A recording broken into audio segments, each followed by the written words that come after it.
46 enemy fighters, 1 crashed helicopter, 7 men bleeding out in the snow.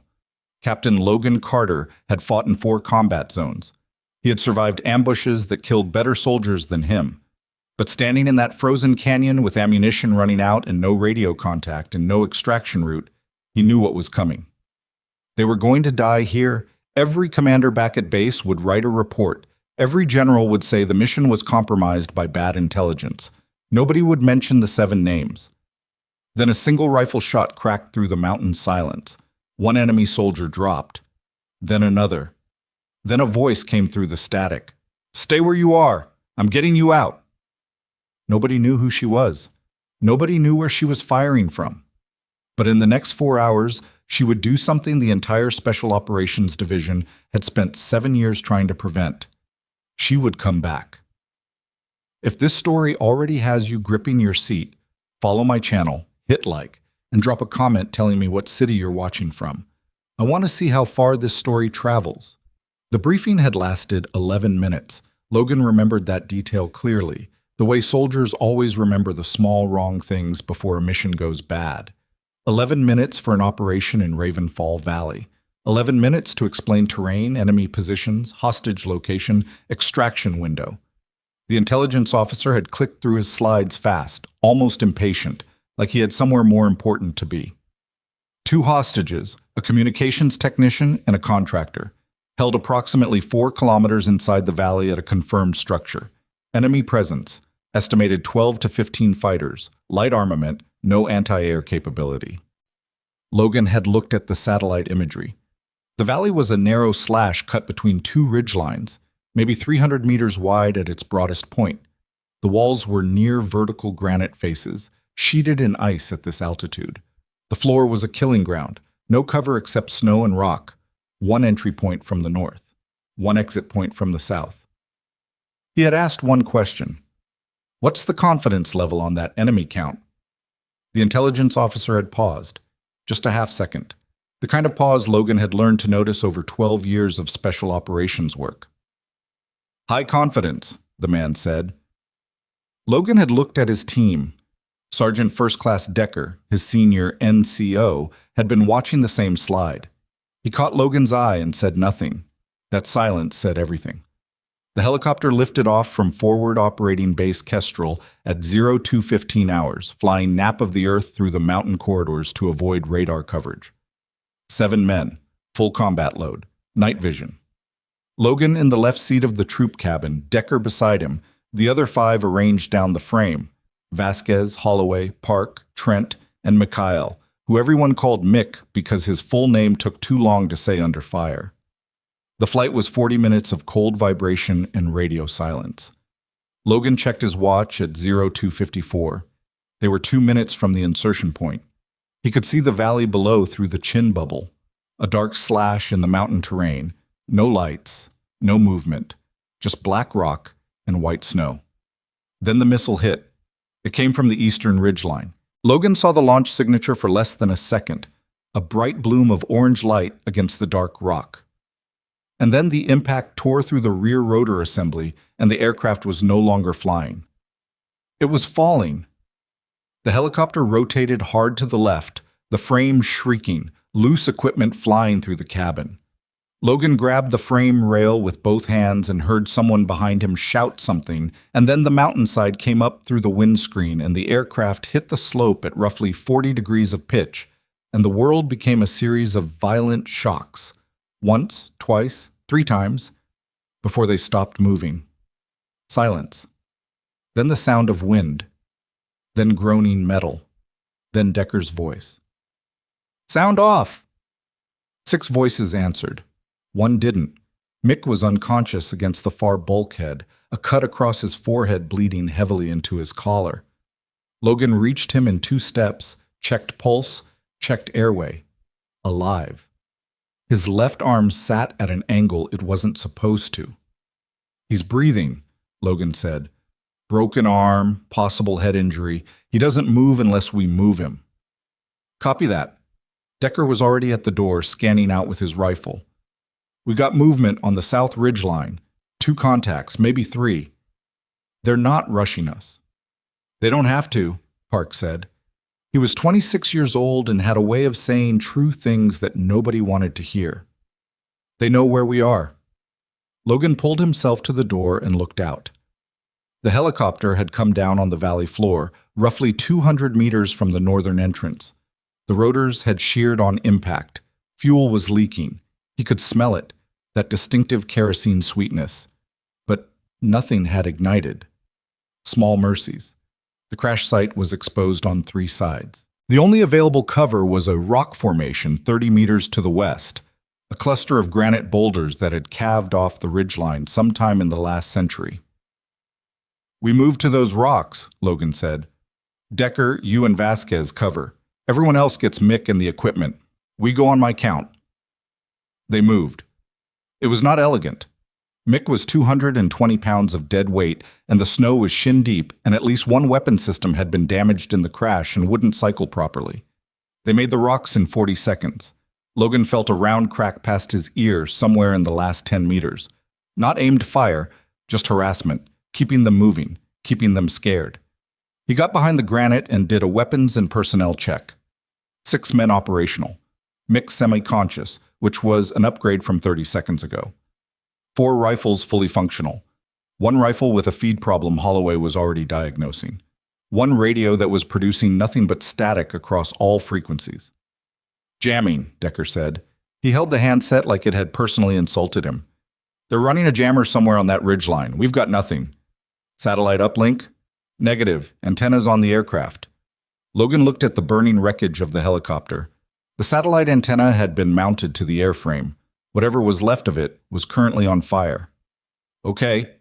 He looked at his men. 5 faces looking back at him, waiting. Mick's eyes were half open, blinking slow. "We know what this is. They planned this. The intelligence was compromised or it was fed to us deliberately. Either way, we're not getting a rescue call out, and sitting here waiting for daylight is not a viable option." "What are our options?" Vasquez asked. He was practical by nature, which was useful in moments like this. Move south through the valley toward the hostage structure and try to complete the mission. Move north back toward the entry point and try to climb out of the valley on foot, or hold this position and wait. "How long do we hold?" Holloway asked. "Until they come for us, or we run out of ammunition." Logan paused. "I'd rather not find out which happens first." "South," Decker said. He said it flat, like it was already decided. "Walk me through it." "We came here for 2 people. They're still in there. If we go north, we leave them. If we hold here, we die here. South gives us a purpose, and it gives us movement." He checked his rifle. "Standing still in a canyon while someone shoots at you from the high ground is how you lose." Logan looked at Park. "He's right," Park said. "I know he's right. I just wanted someone else to say it." They prepared to move at 0320. Mick could walk with support. He told Logan to stop fussing over him in language that confirmed his cognitive function was at least partially restored. Holloway had the feed problem fixed. They had loaded magazines distributed evenly across the team, and 2 hours of darkness remaining. They moved south in a staggered file, hugging the western wall of the canyon, using every shadow and rock formation as cover. Logan was on point. The night vision scope gave the world a green, flat quality that stripped depth from everything. He moved slowly, deliberately, scanning each piece of ground before he stepped on it. The enemy was patient. That was the thing that kept bothering him. 12 to 15 fighters would have rushed the crash site. There had been 46 men. He didn't know that number yet, but he would count later in a different way. And they were moving with coordination, with discipline, repositioning to stay ahead of the SEALs' movement without committing to contact. They were hurting. "Decker," he said it quietly, just barely above the wind. Decker moved up beside him. "They're not trying to kill us," Logan said. Decker considered that for about 2 seconds. "They want the team intact. Or they want us pinned here until something else arrives. Reinforcements. Or someone more important." He didn't finish the thought. He filed it and kept moving. At 0347, they reached a bend in the canyon where the western wall pushed out and created a natural alcove, about 4 meters deep, large enough to get the whole team under cover. Logan held the file there and pushed forward alone to check the next 100 meters. What he saw stopped him. The canyon opened slightly ahead, maybe 10 meters wider, and in that wider section he could see, through the green wash of night vision, enemy positions. Not a patrol, not a screening force. Fighting positions.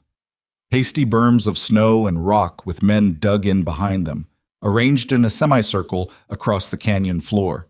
He counted positions, counted heads where he could see them. He came back to the alcove.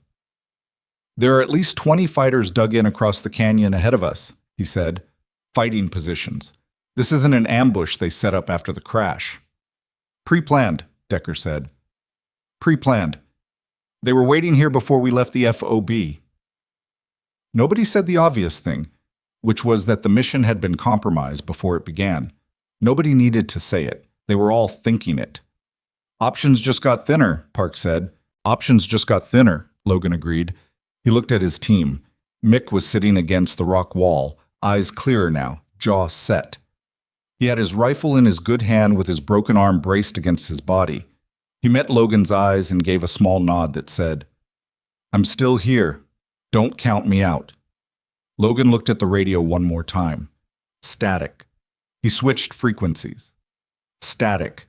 He ran through the emergency channels, the backup channels, the channels that weren't supposed to exist officially. Static on all of them. He set the radio down, and then, so faint he thought he'd imagined it, something came through the white noise, not static, not enemy traffic, a breath. Then, "Captain Carter." He grabbed the handset so fast he nearly knocked it off the rock. "Who is this? Identify yourself." A pause. Wind sound, then, "Someone who can see 46 fighters surrounding your position and approximately 3 hours before your ammunition runs critical. How are you breaking through the jamming?" "Different frequency architecture, military, but not your military's frequency." "Don't worry about it." Decker was staring at the handset. Logan keyed the transmit again. "What do you want?" "I want you to stay exactly where you are for the next 4 minutes. I'm going to reduce your problem set." "Reduce our—" A rifle shot cracked from somewhere high and to the east. Sharp, clean, a single report that bounced once off the canyon wall before dying.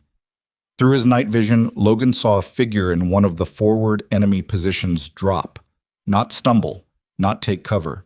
Drop. 3 seconds later, another shot. Another figure went down. The enemy positions erupted into movement, men scrambling, shouting, breaking from cover.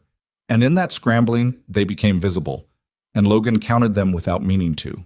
12, 15, 20, more. Men repositioning on the valley floor, men moving on the eastern ridgeline, men in positions he hadn't seen because they'd been still and patient and waiting. 46. The voice came back through the radio. "I've got your eastern approach covered. When I fire the next shot, you move your team west along the base of the cliff. There's a path. It's not on any map. Move fast." "Who are you?" Logan said. A pause that felt deliberate. "Someone they forgot about. Move on my shot." The shot came 8 seconds later. Logan moved his team. The path was there. Barely. A thread of navigable ground between the cliff base and a long spine of boulders, invisible from the canyon floor unless you were standing right next to it. Logan didn't know how she knew about it. He didn't have time to think about it. He put his head down and moved. Behind them, the canyon was chaos. Enemy fighters shouting in 2 languages, moving without the coordination they'd shown before. The leadership was breaking down, the pattern disrupted by precise fire from a position nobody could identify. Logan heard rounds going wide overhead, suppressive fire aimed at a ridgeline that was already empty. She moved like a ghost. The path twisted north and then curved back west before dropping down a series of natural rock steps onto a lower plateau. Logan came off the last step and turned back to count his team. 6. He was 1 short. "Where's Mick?" "Here." Mick stepped off the last rock, Vasquez's hand on his shoulder, his rifle still in his good hand. His face was the color of old paper. "I'm here. Stop counting." "You're going to stop almost giving me a heart attack." "I'm going to stop when you stop asking." Logan almost laughed. Didn't, pointed south. They kept moving. The woman on the radio spoke to them in short, flat sentences, always giving them the next piece of information when they needed it, and not a second earlier. Turn left at the large boulder. 3 fighters repositioning ahead, wait 15 seconds. A pause, then a distant shot, then clear. Move now. She never wasted words, she never explained her reasoning. She just knew. At 0431, they reached the structure where the hostages were being held. A low stone building built into the base of the southern ridgeline, the kind of thing that had probably been a shepherd's shelter before someone decided to use it for something worse. The 2 guards outside went down in the span of 4 seconds. Logan didn't ask how. He already knew. The hostages were inside. The communications technician, a woman named Sandra Reeves, was sitting against the far wall with a blanket around her shoulders, awake and coherent. The contractor, a man named Fisher, had a broken nose and a bandaged hand, but was ambulatory. "Are you here to get us out?" Reeves asked. "That's the plan," Decker said. "Do you have a plan?" "We're working on it." The radio crackled. "Northern extraction route is now clear. I've moved 3 fighters who are covering it. You have approximately 8 minutes before someone notices and moves to close it back up. I'd suggest not wasting those 8 minutes." "Roger," Logan said. "Who's waiting for us at the north end?" "Nobody. You'll have to call your own extraction once you're clear of the jamming radius. I'd estimate that's roughly 2 kilometers north of the valley entrance." "And you?" A silence. "I'll be fine." "That's not what I asked." Another silence. Longer this time. "Captain, I'm going to say something once, and I need you to hear it. There are 41 fighters left in this valley, and about half of them are about to figure out where I'm positioned. My situation is going to get complicated very quickly. The best thing you can do for me is to get those 2 people out of this valley alive. That's what I need from you." Logan stood there for 1 full second. "Understood. We're moving." "Good." They moved north through the valley with the 2 hostages between them. The firefight behind them was growing. He could hear it, the crack and thud of exchange that he understood was her. Maneuvering, drawing fire, pulling the enemy's attention in the wrong direction with the patience of someone who had done this kind of thing before. Maybe many times before. The jamming broke apart at 0502, exactly where she said it would. Logan transmitted their situation on the emergency frequency and had a response within 90 seconds. A QRF helicopter was already airborne from FOB Kestrel, 30 minutes out. He gave their position and told them to expect 7 personnel plus 2 civilians. He stood at the valley entrance and looked back south. He couldn't see anything, just rock and snow and the pale edge of dawn starting to lighten the eastern horizon. "You think she's still in there?" Decker said. "Yes." "You think she's okay?" Logan didn't answer that. He watched the valley until the helicopter noise broke the silence from the north, and then he turned and organized his team for extraction. But he didn't stop thinking about the voice, someone they forgot about. 7 of them boarded that helicopter alive. When the crew chief did his count, he looked at Logan with a question on his face. The flight manifest had shown 9, including the 2 hostages. "Who's missing?" "Nobody who was supposed to be on your manifest," Logan said. The crew chief let it go. Logan watched Ravenfall Valley shrink beneath the helicopter as they climbed north and east, the narrow slash of the canyon going dark as the sun caught the high ridgelines and lit them gold. Somewhere down there, in that valley, a woman was still moving through the snow, and nobody on that helicopter knew her name. They landed at FOB Kestrel at 0541 to a controlled chaos of medical personnel, intelligence officers, and a base commander named Colonel Hargrove, who was already waiting on the flight line with the specific expression of a man who needs information and does not like waiting for it. Logan climbed down from the helicopter. He needed water. He needed medical attention on a cut along his forearm he hadn't noticed until the adrenaline started draining. He needed 12 hours of sleep and probably a conversation with a psychologist that he would never actually have. What he got was Colonel Hargrove. "I need a debrief in 15 minutes, Hargrove said. "I need my team medically cleared first. Your team is being handled. I need you." 15 minutes, Logan said again. He found the FOB's medical station and got the cut cleaned and wrapped. He drank 2 bottles of water. He checked on Mick, who was being examined by a physician's assistant and arguing about the X-ray being unnecessary. "Your arm is clearly broken," the PA said. "It's clearly functional," Mick said. "That's not how medicine works. That's not how combat works." Logan left them to it. He was walking toward the command building when the helicopter landed. He wouldn't have paid attention to it. Helicopters landed at FOB Kestrel constantly, except that this one came in from the south, from the valley direction, and it landed not on the main flight line, but on the secondary pad, the one normally used for classified transfers. He stopped. He watched. The helicopter's door opened. 2 military intelligence personnel stepped out.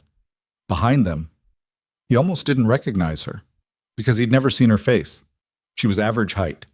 Dark hair pulled back, frost in it from the cold. Tactical clothing, no unit patches, no rank insignia. She carried a long rifle case in her left hand, and she was moving with a slight stiffness in her right side that said she'd taken something, not a bullet, maybe shrapnel, maybe just a bad landing, sometime in the last few hours. She walked across the flight line without looking at anyone, but as she passed the main building, every soldier in her path went still. Not the way soldiers go still when someone important walks by. A different kind of still, a wrong kind of still. An officer Logan didn't know dropped the clipboard he was holding. A senior sergeant standing near the entrance took one look at her and physically stepped backward. "Impossible," the man said. Logan heard it clearly across the flight line. A single word, barely above a whisper. "Impossible." The woman walked through the base entrance. The door closed behind her. Logan stood on the flight line and felt something cold that had nothing to do with the temperature. He looked at Decker, who had come up beside him at some point. "Did you see that?" "I saw it," Decker said. "You see the way they looked at her?" "I saw it." "You want to tell me what that was?" Decker was quiet for a moment. His face was doing something careful and deliberate, the expression of a man choosing his next words from a very small selection. "I think," Decker said slowly, "that we just found out the mission wasn't supposed to go the way it went." "You think she was expected?" "No." Decker looked at the closed door. "I think she was the opposite of expected." Logan stared at the building. Inside, on a classified terminal he hadn't been authorized to access yet, a name was about to appear on a screen that several very important people had spent 7 years making sure would never appear on any screen again. He didn't know that yet. He would know it in 11 minutes, and nothing after that would be the same. The debrief started without her. That was the first thing Logan noticed when he walked into the command building's main briefing room 11 minutes after watching her cross the flight line.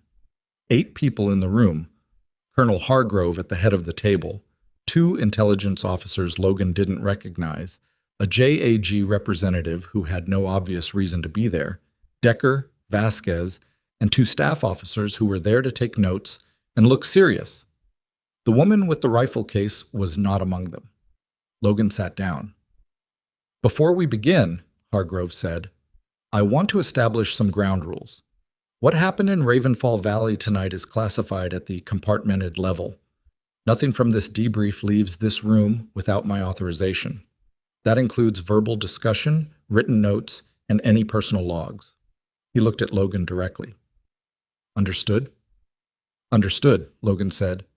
"I want to know who she is." Hargrove's expression didn't change. "We'll get to that. I'd like to get to it first. Captain Carter." One of the intelligence officers, the older one, with a face like weathered concrete and the flat eyes of someone who had spent decades deciding what other people were allowed to know, leaned forward slightly. "Walk us through the mission timeline from insertion to extraction, everything in order." Logan looked at him, then at Hargrove, then back at the intelligence officer. "She knew our call sign," Logan said. "She called me by name before I identified myself. She knew the valley layout, paths that aren't on any map we were given. She knew the enemy positions in real time, and she adjusted faster than anyone I've worked with. I need to know who authorized her presence in that valley." Silence. "Nobody authorized it," Hargrove said. The room held that for a moment. "Then, how did she know our mission parameters?" Another silence. This one had a different quality. Not thoughtful, but managed, controlled. The kind of silence that happens when several people in a room have already agreed on what not to say. "Captain," the concrete-faced intelligence officer said. The debrief. From the beginning, please. Logan told it. All of it.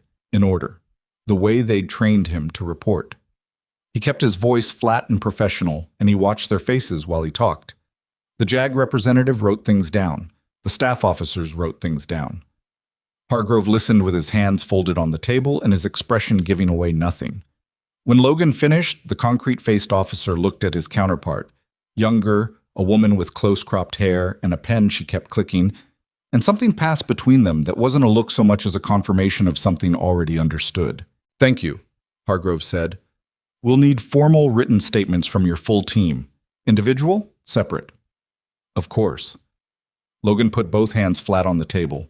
Now, who is she? That information is Colonel. Logan said it calmly. 7 of my people are alive right now because of that woman. She spent the better part of 2 hours running around a mountain with 40-something fighters trying to find her position, drawing their fire, feeding us information, and pulling off shots at ranges I couldn't even calculate in the dark. He paused. I think I've earned a name. Hargrove looked at him for a long moment. The kind of look that's measuring something. Not capability, but reliability. Figuring out how much give there is in a person before they become a problem. Her name is Maya Voss, Hargrove said finally. Lieutenant, Special Operations Division. That's what I can tell you right now. Is she being debriefed? She's being processed. Processed. Captain. What does that mean, Colonel? Processed. The JAG representative stopped writing. The clicking pen went silent. It means, Hargrove said, with the careful deliberateness of someone placing something fragile on a shelf, that her situation is complicated and it is being handled through appropriate channels. I strongly suggest you let those channels do their work. Logan looked at him. Is she in trouble? Nobody answered. He got the answer from the silence. They gave him a bunk in the officer quarters and told him to sleep. He lay on top of the covers still in his base layers and stared at the ceiling for 40 minutes before he gave up on the idea. He found Decker in the common room adjacent to the medical station, sitting with a cup of coffee that had probably gone cold an hour ago, turning it in both hands without drinking it. Decker looked up when Logan came in. You get anything? Decker asked. Logan sat across from him. Her name is Maya Voss, Lieutenant, Special Operations. Decker absorbed that. How long has she been out there? Nobody told me. How did she know our call sign? Nobody told me that either. Decker put the cup down. But she did. She knew it before you gave it. Yes. Which means she had access to mission parameters before we launched. Or she's been monitoring our communications for longer than one mission. Decker was quiet. Outside, the FOB was starting to pick up its normal morning rhythm. Vehicle engines, distant voices, the mechanical sounds of a base coming to life. It felt strange against the memory of the valley. The silence and cold, and the sound of a rifle Logan never saw being fired from a position he never located. They've got her in the East Annex, Decker said. Logan looked at him. How do you know that? Vasquez has a talent for being nearby when people talk without watching who's listening. He shrugged. East Annex, restricted access, 2 MPs on the door as of an hour ago. That's not where they process returning personnel. No, Decker agreed. It's not. Logan stared at the table. He was tired in a way that went past physical. The particular exhaustion that comes from a mission where everything that could go wrong did go wrong, and the only reason you're sitting in a warm room instead of frozen in a canyon is something you don't fully understand yet. She said something to me, Logan said. When I asked who she was, she said, someone they forgot about. Decker turned the cold coffee cup in his hands. Once. Twice. People don't get forgotten in special operations, he said. They get filed, reassigned, retired. But you don't just forget a person with that capability. He paused. Unless forgetting them is the point. Logan slept for 3 hours because his body made the decision without consulting him. He woke at 1100 to the sound of raised voices somewhere down the corridor, muffled through the walls but distinct enough in tone. One voice controlled and firm. One voice trying to project authority and not quite achieving it. He pulled his boots on and followed the sound. The East Annex corridor was 20 meters long with 3 doors on each side and a secured door at the far end with a keypad entry. The 2 MPs Decker had mentioned were standing at that secured door, but they were facing inward, not outward, which meant whatever was happening inside had their attention. Logan heard Hargrove's voice clearly now. "Not a request, Lieutenant.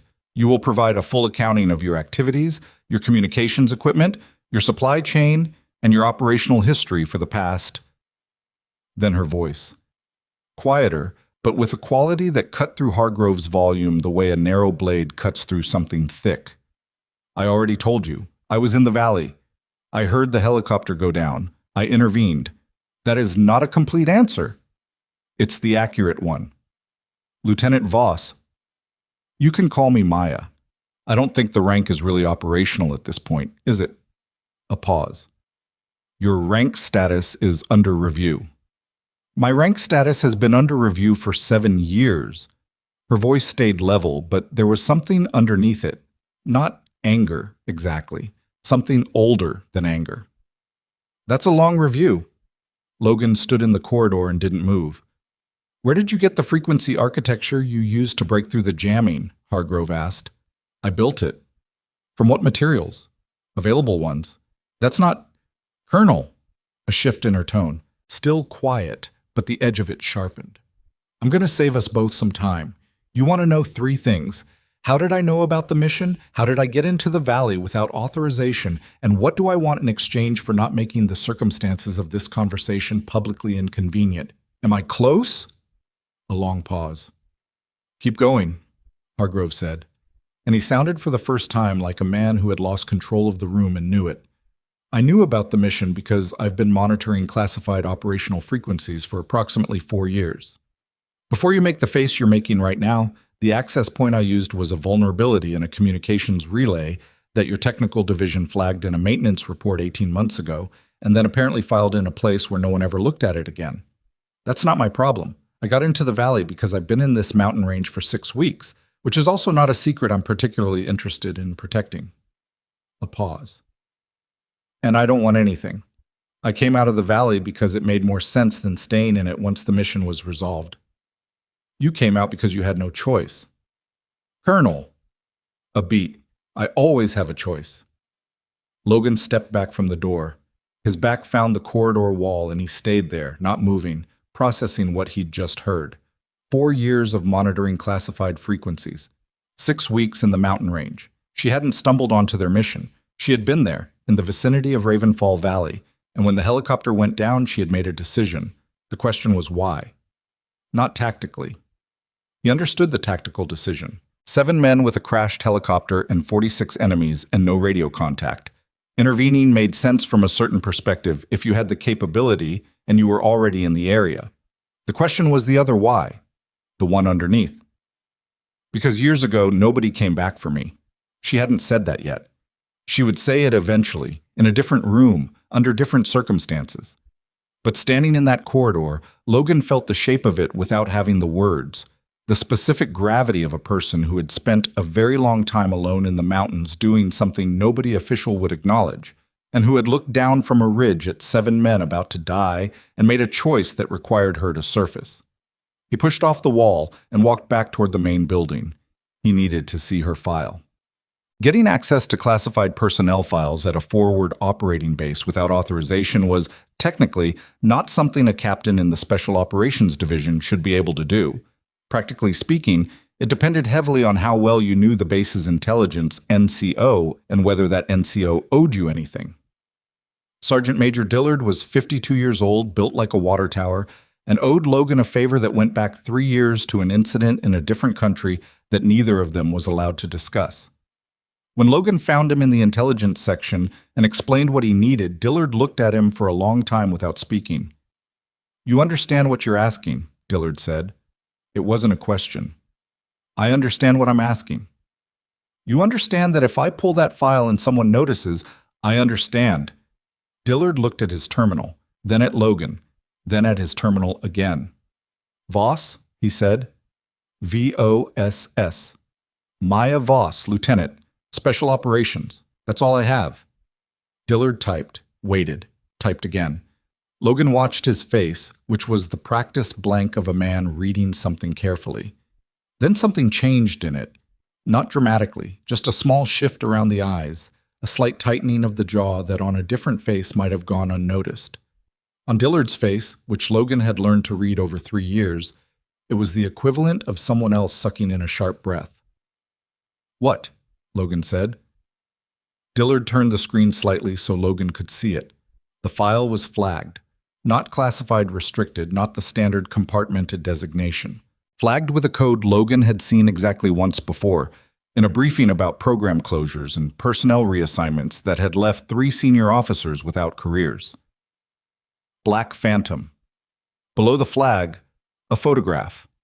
A woman, younger than the one on the flight line, in dress uniform with unit citations Logan couldn't read because the resolution blurred them. Below the photograph, a rank, a service number, a date of entry, and a date of separation. 7 years ago. "She's listed as inactive," Dillard said quietly. "Inactive or separated?" "Inactive. There's a difference. Separated means the record closes. Inactive means it stays open," Logan said. "It stays open and it stays invisible unless someone runs the right query." Dillard leaned back slightly. "Logan, I've been doing this job for 19 years. I've seen classified files, restricted files, compartmented files. I've seen files that didn't have names on them." He paused. "I have never seen a file flagged Black Phantom that belonged to a living person." Logan stared at the screen. "What's the program?" "I don't know. I don't have access to the program designation. All I can see is the flag and the personnel record." Dillard hesitated. "But I can tell you this. The citations on her record, the ones I can partially read, she was decorated 4 times in a 3-year operational window. That's not normal. That's not even close to normal." Logan looked at the photograph. The woman in dress uniform looking straight at the camera with an expression that wasn't pride or satisfaction. It was patience. The particular patience of someone waiting for something they already know is coming. "She's in the East Annex right now," Logan said. "Hargrove's people have her." "I know. And she saved 7 men last night." "I know that too. So why does she look like a problem they're trying to solve?" Dillard closed the file. He did it carefully, like closing something that might break. "Because," he said, "the people who flagged that file 7 years ago are still here. Some of them." He looked at Logan. "And people don't flag files like that because they're afraid of what the person did wrong." Logan waited. "They flag them because they're afraid of what the person did right." He found her at 1430, not in the East Annex. She'd been moved to a standard interview room in the main building, which meant either they'd run out of things to hold her on or someone had made a decision about optics. 1 MP outside the door, not 2. Logan showed his credentials, and the MP let him in without comment, which meant either Hargrove had cleared him or nobody had thought to specifically exclude him yet. The room was small. A table, 2 chairs, a window that looked out on the vehicle yard. Maya Voss was sitting in the chair on the far side of the table with a paper cup of water in front of her, and her hands resting flat on the table surface in the particular way of someone who is very deliberately not appearing tense. She looked up when he came in. Up close, she was not what he'd expected, though he couldn't have said precisely what he'd expected. Mid-30s, maybe. The frost was gone from her hair. The stiffness in her right side that he'd noticed on the flight line was less visible now, but still there. Something about the way she held herself, a slight compensation in the shoulder. Dark eyes that assessed him in about half a second, and then relaxed, marginally, into something that wasn't quite wariness. "Captain Carter," she said, "you know what I look like?" "I know what your file photo looks like. You've aged better than most." She nodded at the other chair. "Sit down." He sat. For a moment, neither of them said anything. He studied her face. She let him. "How's the team?" she asked. "Alive. Mick's got a broken arm and a head injury. The others are clear." "Good." She said it simply, like she meant it. "Your right side," Logan said. She glanced down. Ricochet. Sometime around 0400. It's not serious. You've been cleared medically? I've been examined by someone with a stethoscope who seemed more interested in my classification status than my ribs. She picked up the paper cup, put it down without drinking. What do you want, Captain? I want to understand what happened last night. You were in it. You understand better than most. I want to understand the part I wasn't in. He leaned forward slightly. 7 years, Lieutenant. Your file is flagged Black Phantom. You've been listed as inactive for 7 years, and last night you were running fire support for a SEAL team in Ravenfall Valley with a level of skill and local knowledge that... He stopped, reframed. Nobody gets that good without sustained operation, which means you've been operating for 7 years without official sanction. She looked at him. Your question, she said, is whether I'm a problem. My question is what happened to you? Something shifted in her face, small, like a door closing that had been slightly open. That's a longer conversation, she said. I've got time. I'm not sure I have the authorization to... Maya. He said her name deliberately, without the rank, and watched her react to it. A small stillness, like the word had weight she wasn't expecting. You saved my team. Whatever happened 7 years ago, whatever is in that file, whatever Hargrove and his people are deciding right now in whatever room they're sitting in, none of that changes what happened in that valley. You made a choice. 7 men are alive because of it. He paused. I'm not here to report on you. I'm here because I think someone made a decision about you 7 years ago that wasn't fair, and I want to know if that's true. She was quiet for a long time. Outside the window, a truck moved through the vehicle yard. A soldier crossed the yard on foot, hands in his jacket pockets, head down against the wind. I disobeyed an order, she said finally. Tell me. She looked at her hands on the table. Flat, still, deliberate. 7 years ago, I was the primary sniper on a classified operation in a theater I can't name. We had a target. We also had a group of civilians, 11 people, including 4 children, who were in a structure adjacent to the target location. The order came through to proceed with the strike regardless of civilian presence. She paused. I refused. I pulled back from my position, went into the structure, and moved the civilians out before the strike happened. You saved 11 people. I also exposed the operation's timeline. The target was alerted. The mission was compromised. Her voice stayed level. Officially, I was responsible for a failed operation that cost significant resources and endangered the broader mission objective. She looked up. Unofficially, the people who gave that order didn't want a record of what the order was. Logan sat with that. So they buried your file instead of court-martialing you. A court-martial would have required a public record of the order I refused. A thin, almost smile. Not warm. It's easier to make someone inactive. And then? And then nothing, for a while. And then I started doing what I knew how to do, in places where it needed doing, for people who couldn't ask officially. She shrugged, and then winced slightly. The ribs.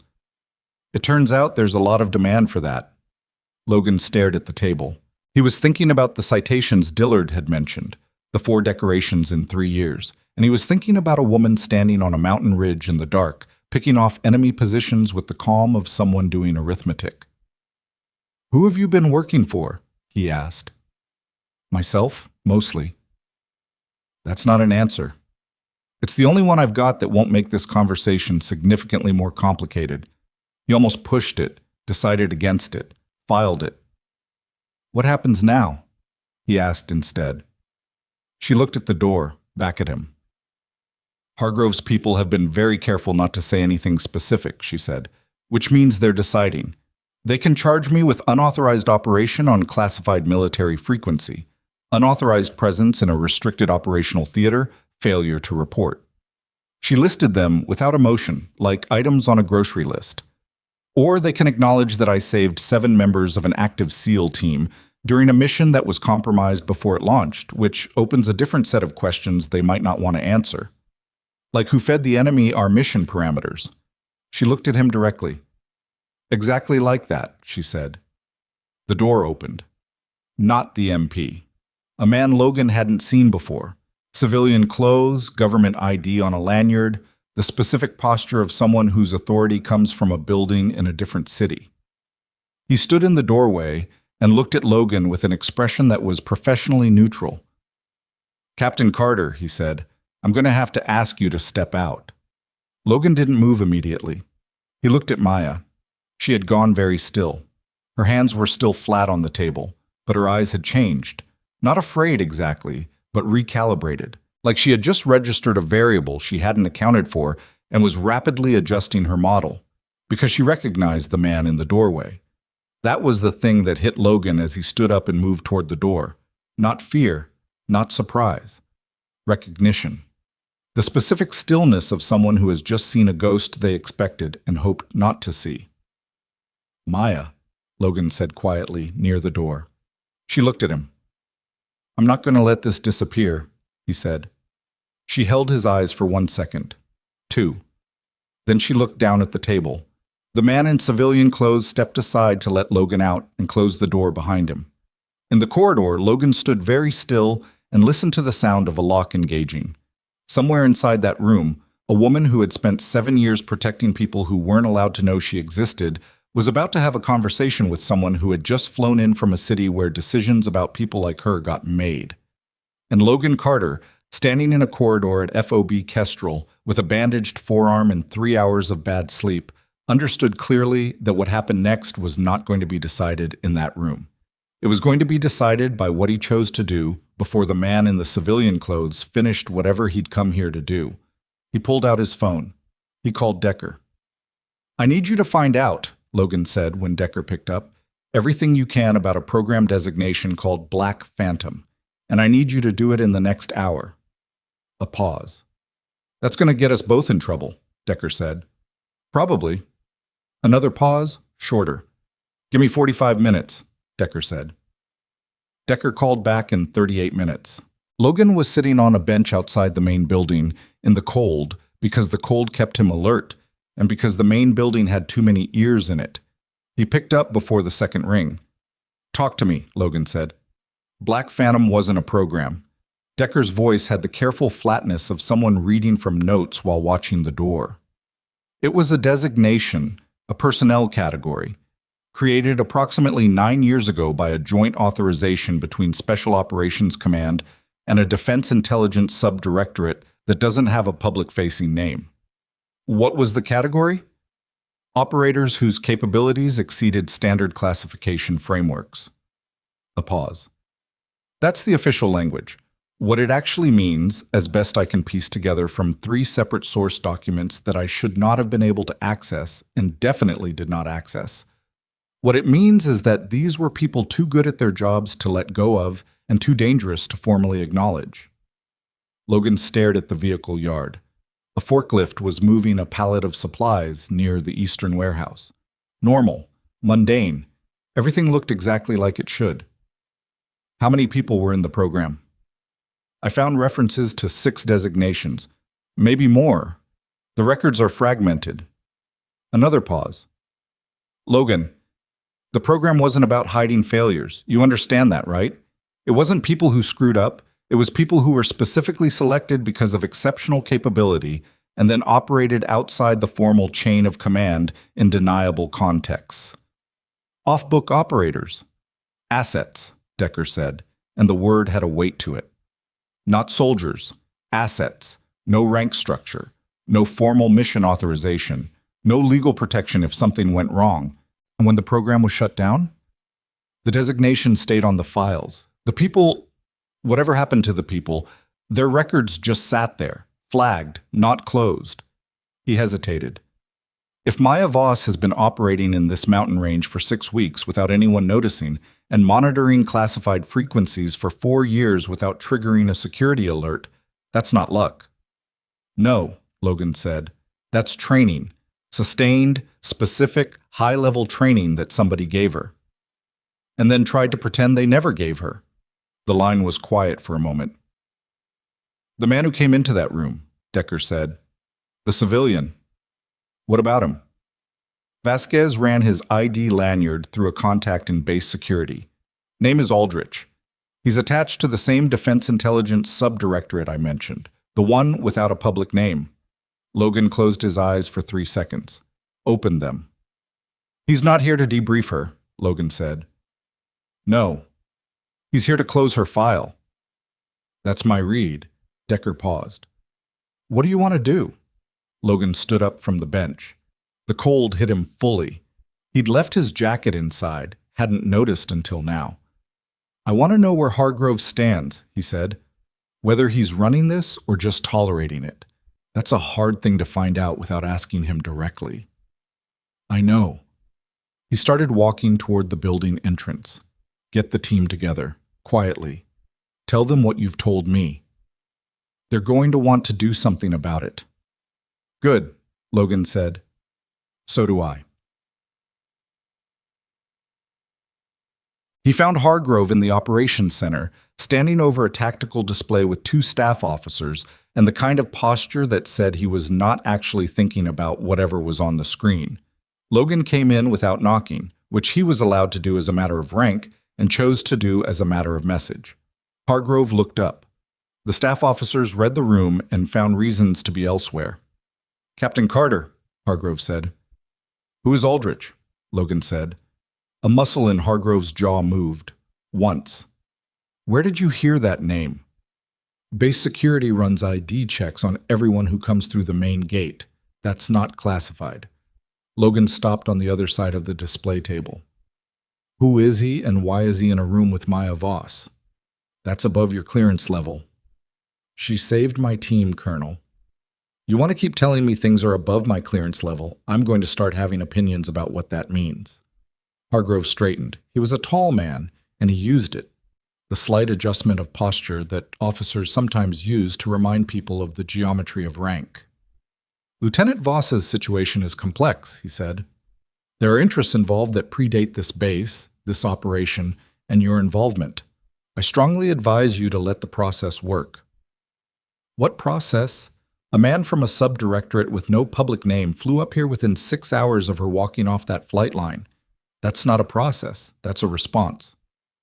Captain. She's been out there 7 years, Colonel. Logan kept his voice even. It cost him something. 7 years, operating alone, without support, without legal protection.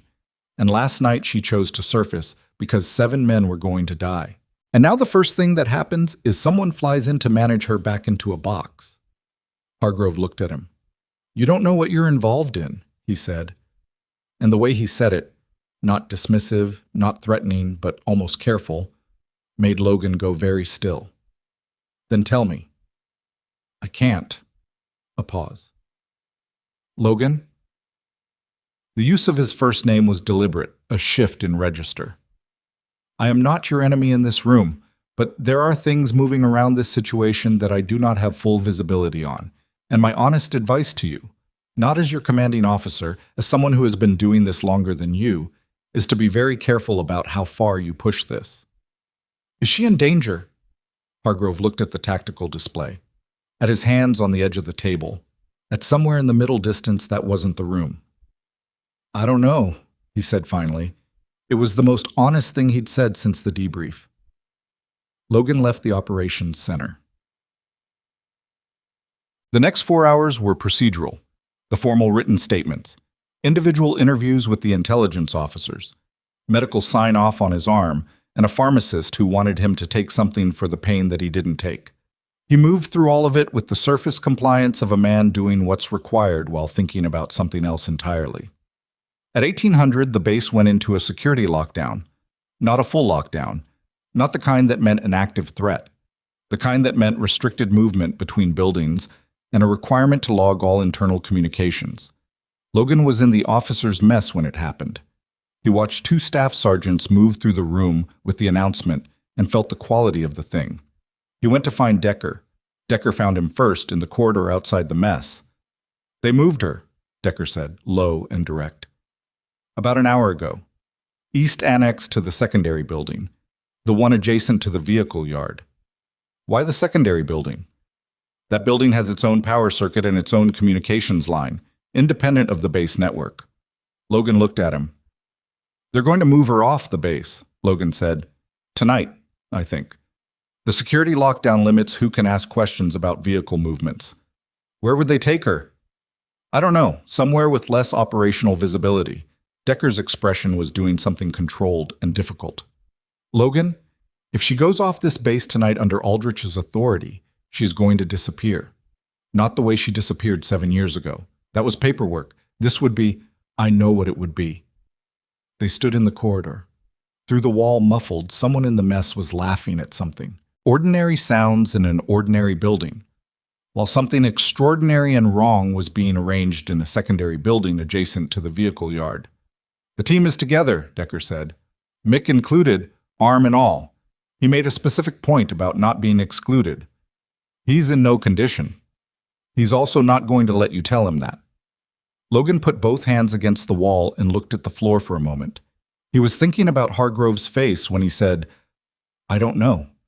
He was thinking about a phone call he needed to make to someone who wasn't on this base and who would either be able to do something or would tell him that nothing could be done.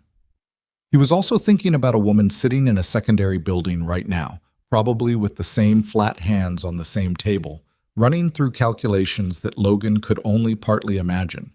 How long she had, what options remained, whether the choice to surface in Ravenfall Valley had cost her the last functional freedom she'd had. There's one thing I can do, Logan said. Tell me. The mission was compromised. The intelligence was bad, either by accident or deliberately. If it was deliberately, then someone on or connected to this base fed the enemy our mission parameters. He looked at Decker. That's not a small thing. That's a federal issue. If I formally report a suspected intelligence compromise, that triggers an investigation that comes from outside this chain of command. Decker thought about it rapidly. That buys time. It buys time and it creates a record. Everything that happens to Maya Voss after I file that report becomes part of a timeline that someone outside this base will eventually review. Hargrove will know what you're doing. Yes. Aldrich will know what you're doing. Yes. It might not be enough. I know. Logan pushed off the wall. But it's what I have. He went to file the report. Well, the report took 40 minutes to write and 2 minutes to file. The moment it entered the system, it generated an automatic notification to 3 offices above FOB Kestrel in the chain of command, one of which was the Inspector General's office of the Special Operations Division. Logan had written it carefully, factual, specific, documented, laying out every discrepancy between the pre-mission intelligence and the actual situation in Ravenfall Valley. The pre-planned enemy positions, the anti-air capability they'd been told didn't exist, the enemy's prior knowledge of their call sign, timeline, and entry route. He filed it at 2011 hours. At 2019, Hargrove called him. My office, Hargrove said. Now. The walk to Hargrove's office was 40 meters, and Logan took his time with it. When he went in, Hargrove was standing, which meant he'd been standing since he'd put the phone down. Aldrich was in the room. This was the first time Logan had seen him clearly. Mid-50s, unremarkable features, the kind of face that was designed to be forgotten, and eyes that were doing a precise and unfriendly calculation. Sit down, Hargrove said. I'll stand, Logan said. A beat. You filed an intelligence compromise report, Hargrove said. I filed an accurate account of mission discrepancies that meet the threshold for mandatory reporting under standing operational security protocols. Logan looked at Aldrich. I'm Captain Logan Carter. You are? My name isn't relevant, Aldrich said. Your name is on a government ID you wore through the main gate this morning. It's relevant to the security log, if nothing else. Logan looked back at Hargrove. The report is filed. It's in the system. I can't unfile it, and I wouldn't if I could. You understand what you've done, Aldrich said. I reported a likely intelligence compromise that resulted in an aircraft being shot down and 7 personnel being put in a position where they nearly died. Yes, I understand what I've done. You've complicated a sensitive situation. I've created a record, Logan said, which is different. The room was quiet. Hargrove was watching Aldrich with an expression Logan couldn't fully read. Something between caution and something else. Something that might have been, in different circumstances, relief. Lieutenant Voss is a classified asset, Aldrich said. Her situation requires handling through channels that your report now intersects with in a way that is operationally problematic. I don't know what that means. It means that the attention your report generates may interfere with decisions being made about her status. What decisions? Logan kept his voice even. He was very aware of the distance between himself and Aldrich, and the way the man was standing, not aggressive precisely, but positioned. The specific positioning of someone accustomed to being the most consequential person in a room. What is actually being decided about her status, tonight, in that secondary building? Aldrich looked at him. Captain Carter, he said, with the patience of someone explaining something to a person they've already assessed as a problem, Lieutenant Voss has been operating outside sanctioned parameters for 7 years. Her activities during that period, however impressive they may appear in tactical terms, constitute unauthorized access to classified intelligence, unauthorized presence in restricted operational zones, and interference in multiple operations she had no authority to engage with.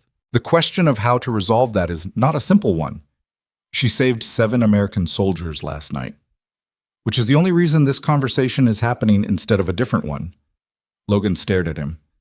She was put in this position by the program that you or your office or whatever it is that doesn't have a public name created and then shut down without actually releasing the people in it, Logan said. She didn't go rogue, she was abandoned, and when she came in out of the cold last night, the first thing you did was fly here to make sure she went back in. Something moved behind Aldrich's eyes. Not guilt. Not quite. Something harder than guilt and more complicated. You have a very incomplete picture, he said. Then complete it. The silence that followed was not the silence of a man deciding whether to speak.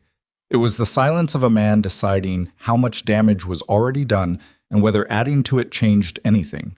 It was Hargrove who broke it. Aldrich. Hargrove said the name flatly, without inflection, and in the particular way of a man drawing a line. I think you should tell him about Sutherland. Aldrich looked at Hargrove, a long look, the kind that carries history. That's not your call, Aldrich said. No. Hargrove met his gaze without flinching. But I've also just been CC'd on Captain Carter's intelligence compromise report, which means I now have an obligation to ensure that all information relevant to that report is made available to the investigating authority, which would include the Sutherland connection. A pause. So I suppose it becomes a question of whether you'd prefer Captain Carter to hear it from you or from the IG investigator who is going to be on this base within 48 hours. The quality of the room changed. Logan watched Aldrich's face and saw the calculation running, visible, for just a moment before the professional mask reasserted itself. Sutherland, Logan said. Who is that? Aldrich sat down. It was a controlled movement, deliberate, the act of a man choosing his ground.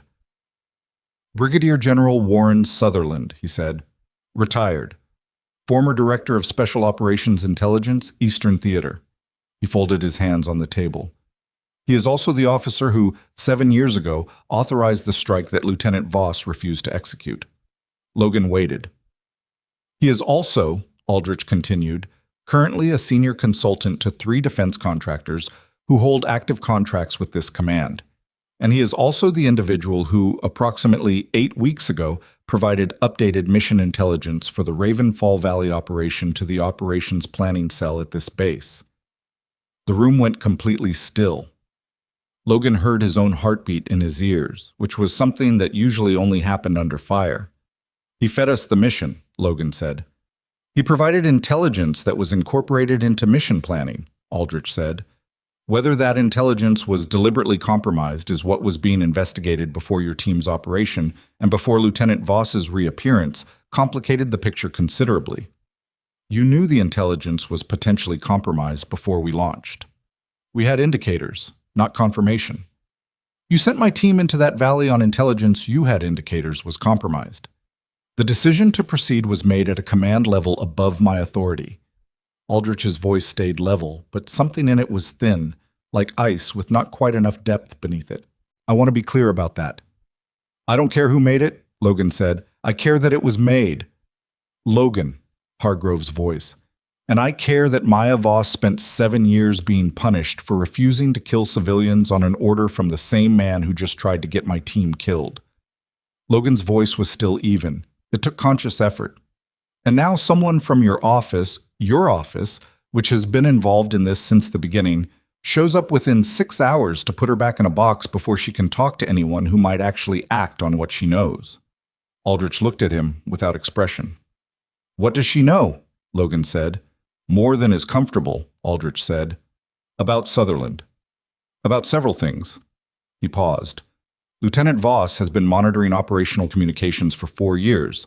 During that time, she documented a significant number of exchanges that bear on General Sutherland's activities both before and after his retirement. Another pause. She came in last night not just because of your team. She came in because she had made a decision about timing. Logan stared at him. She has documentation, Logan said slowly. Extensive documentation. For the first time, something in Aldrich's expression shifted from adversarial to something more like tired. Which is why her situation is considerably more complicated than your report can capture, and why the way this is handled matters a great deal. Where is it, the documentation? We don't know yet. She hasn't said. And there it was, the thing underneath all of it, the reason Aldrich had flown here within 6 hours, the reason for the secondary building with the independent communications line, the reason for the lockdown. They weren't trying to silence Maya Voss. They were trying to find out what she had and where it was before anyone else did. And Maya Voss, sitting in that secondary building with her flat hands and her careful eyes and her 7 years of patience, knew exactly what they were doing. Logan turned and walked to the door. Captain Carter, Aldrich said. Logan stopped. Did not turn. Whatever you're about to do, Aldrich said, I need you to understand that if the documentation exists and it contains what we believe it contains, mishandling this could compromise an active federal investigation into General Sutherland's activities. An investigation that has been running for 14 months. Moving too fast, or in the wrong direction, could destroy 2 years of work and allow Sutherland to walk away clean. Logan stood at the door. Is Maya Voss in danger? He said. Not from us. From Sutherland. A pause. Sutherland has resources, Aldrich said, and he knows she's here. He knew within an hour of her walking off that flight line, which is part of why I'm here and part of why the timeline is sensitive. Logan turned around. She came in because of my team, he said, but she chose to come in now because she had documentation ready and she needed a circumstance where her appearance would be visible enough that making her disappear again would be complicated. Aldrich said nothing. She used us, Logan said, not callously. She saved 7 lives and that was real. But she also made a calculation that last night was the right moment. Yes, Aldrich said. Smart, Logan said. Something in Aldrich's face moved, not quite a smile, the ghost of a different expression. Extremely, he said. Gent, Logan found his team in the medical station, gathered around Mick's bed in violation of at least 2 visiting hours protocols that nobody had bothered to enforce. They looked up when he came in, all 6 faces, including Mick's, which was pale and determined from the elevated position of a man who had refused to lie down. Logan pulled the one chair in the room to where he could see all of them. He told them everything. He told them about Black Phantom. He told them about Sutherland. He told them about the documentation and the federal investigation and Aldrich's real reason for being here. He told them about the intelligence compromise and the decision to send them into that valley anyway. When he finished, the room was quiet. Vasquez was the first to speak. So, she walked into a federal investigation. She walked into the opening she'd been waiting for, Logan said. And Sutherland knows she's here, Decker said, within an hour of her landing. Which means he's already moving. Probably. Logan looked at his hands. Aldrich says they're running an active investigation, 14 months. But if Sutherland gets to Maya or her documentation before the investigation is ready to move, it falls apart, Park said. Or she does, Mick said from the bed. His voice was slightly hoarse from the pain medication he'd grudgingly accepted, but his eyes were clear. He held Logan's gaze. What are you thinking? Logan was quiet for a moment. "I'm thinking," he said, "that Maya Voss spent 7 years making sure soldiers she'd never met came home alive. And tonight she's in a room in this base, and there's a retired general with resources and motive who knows exactly where she is." "So what do we do?" Vasquez said. The question sat in the room. Outside, the base was quiet under its security lockdown. The vehicle yard was lit by overhead floods. The secondary building stood adjacent to the yard with its independent power line and its independent communication circuit. Logan looked at Decker. "Can you get into that building?" he said. Decker considered it for exactly 2 seconds. "Give me 20 minutes and Vasquez's keycard," he said. "My keycard isn't going to open a restricted—" "No," Decker agreed. "But the maintenance access panel on the north side of the building accepts a standard base engineering code because someone in facilities management did not update it after the building was reclassified 3 months ago." He paused. "Vasquez has engineering tier base access because he was temporarily assigned to the facilities improvement project in September." Vasquez stared at him. "How do you know that?" "I pay attention." Decker looked at Logan. "I can get in. Getting Maya out is a different question." "I don't need to get her out," Logan said. "I need to talk to her, and I need to do it before Aldrich's people do." "What are you going to tell her?" Logan stood up. He thought about a woman on a mountain ridge in the dark, making decisions without a safety net, operating on the clear-eyed calculation that if she was going to do something dangerous, she would do it completely. "I'm going to tell her," he said, "that she's not alone anymore." The door to the secondary building opened at 22:47 hours. The maintenance panel, as Decker had predicted, accepted Vasquez's engineering code on the first try. Logan stepped inside. The corridor was lit by fluorescent strips, the kind of institutional lighting that makes everything look slightly unwell. 2 doors on the left side. One door at the end with a different lock, electronic, not mechanical. He went to the second door on the left. He knocked. 3 short, 2 long. The kind of knock that isn't random. A pause.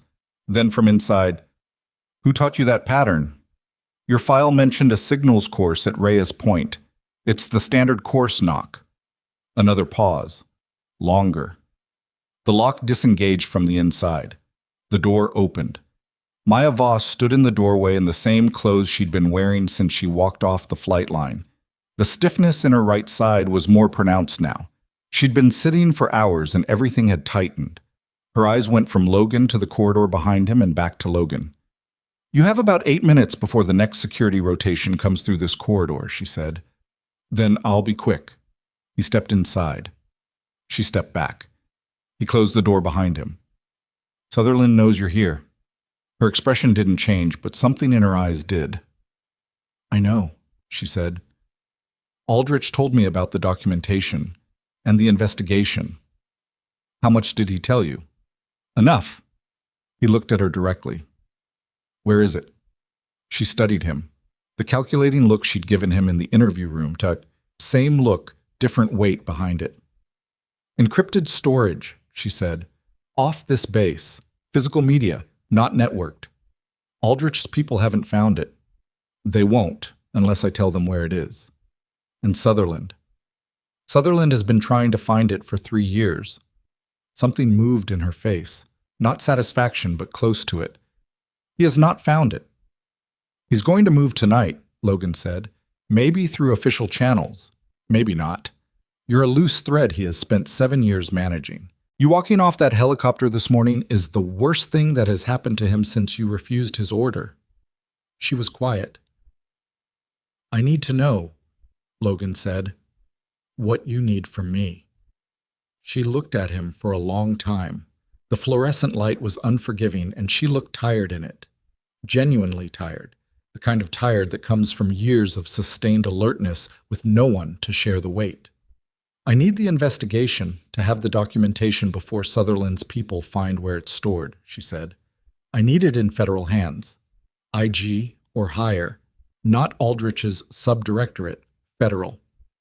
I filed an intelligence compromise report at 2111 hours tonight. IG is required to respond within 48 hours. Something in her face shifted, just slightly. The door opening again, that's the one he'd seen close in the interview room. You filed it before you knew about Sutherland, she said. I filed it because it was accurate. She looked at him. The documentation location, she said. If I tell you, I'll get it to the IG investigator personally, before Aldrich, before anyone else. She was quiet for 4 seconds. Logan counted. Then she said the name of a town, a bus depot, a locker number, a 4-digit code. He said it back to her without writing it down. She nodded. Maya, he said. She looked at him. For what it's worth, he said, what you did in that valley.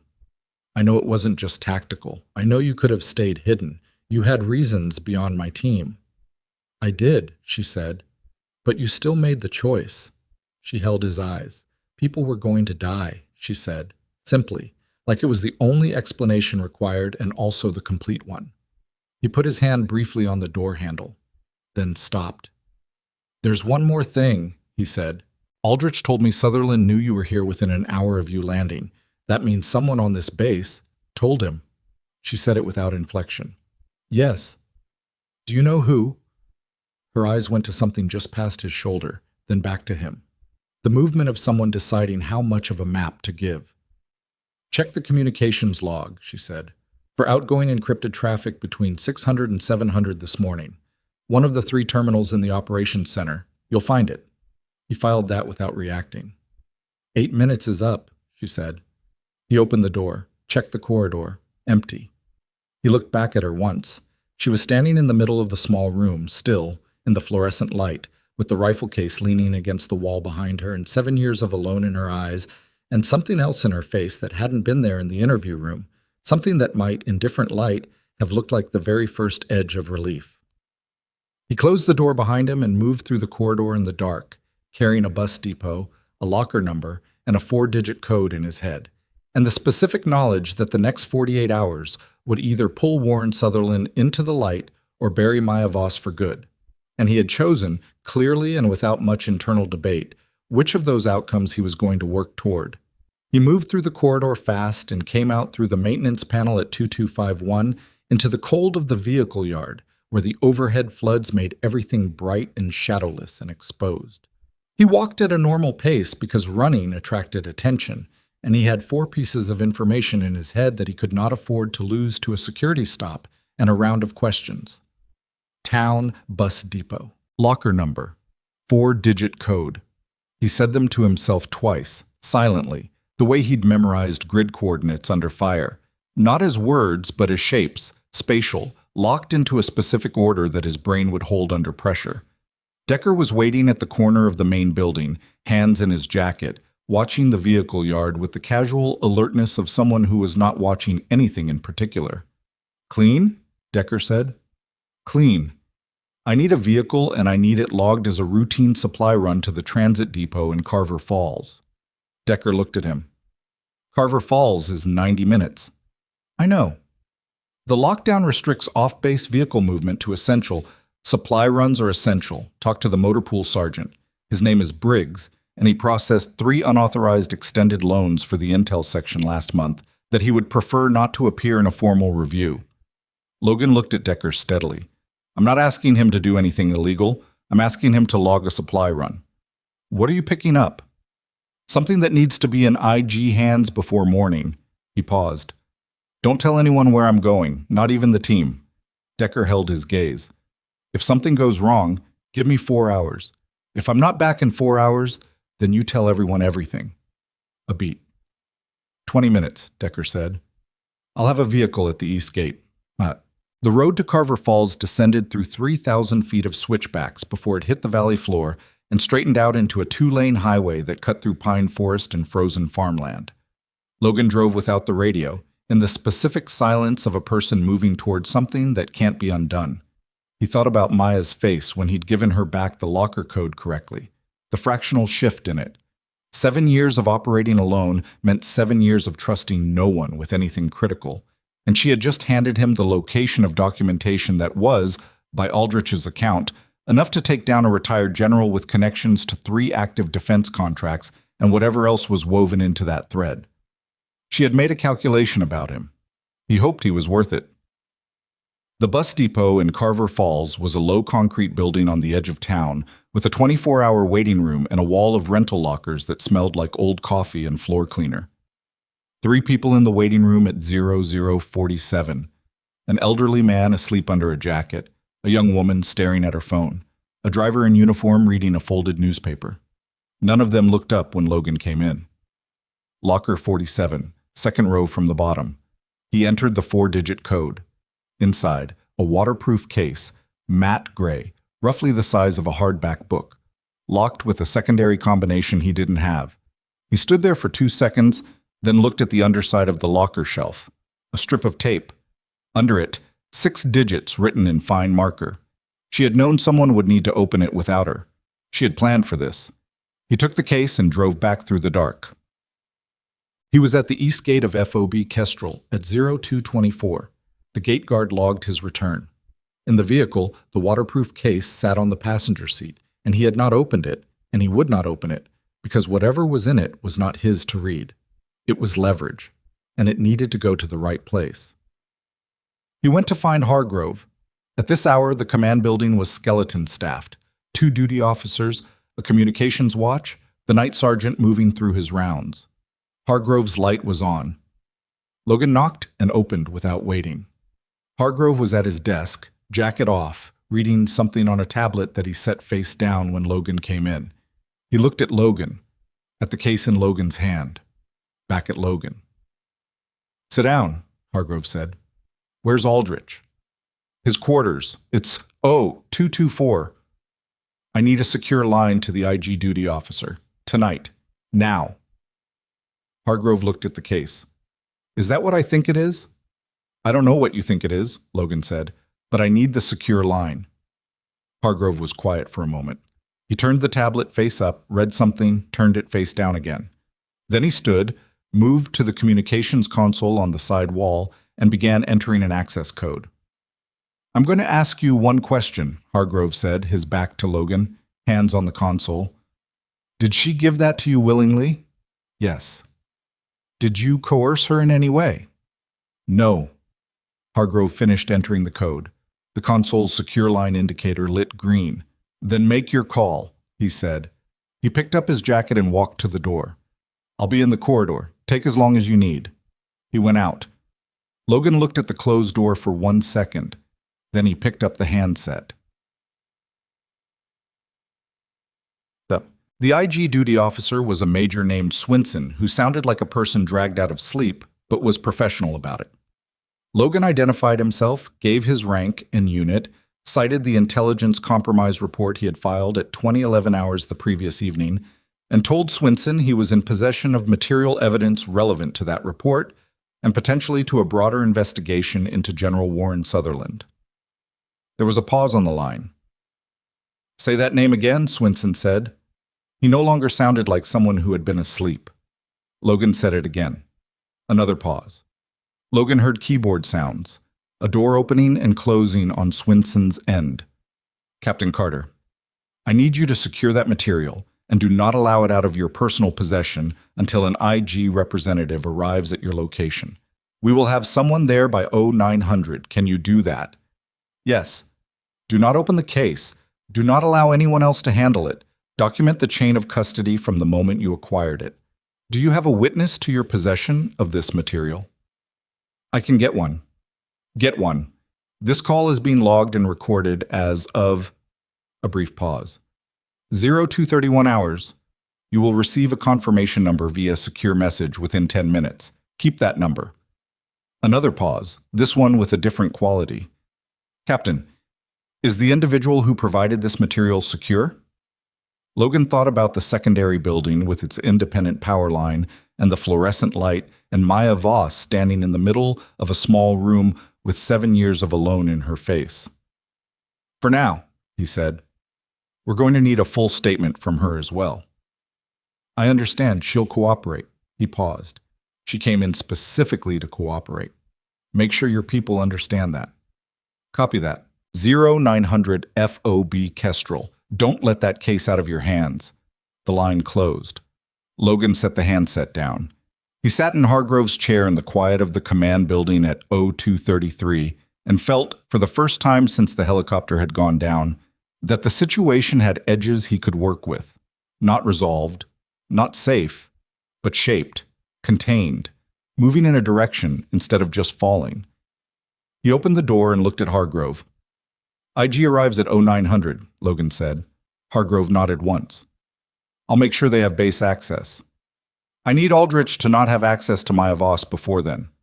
Hargrove looked at him for a long moment. I can control what happens on this base, he said. I cannot control what Aldrich does with his phone. I know. But if you can keep the next 7 hours clean, I think the rest handles itself. Hargrove looked at the case in Logan's hand.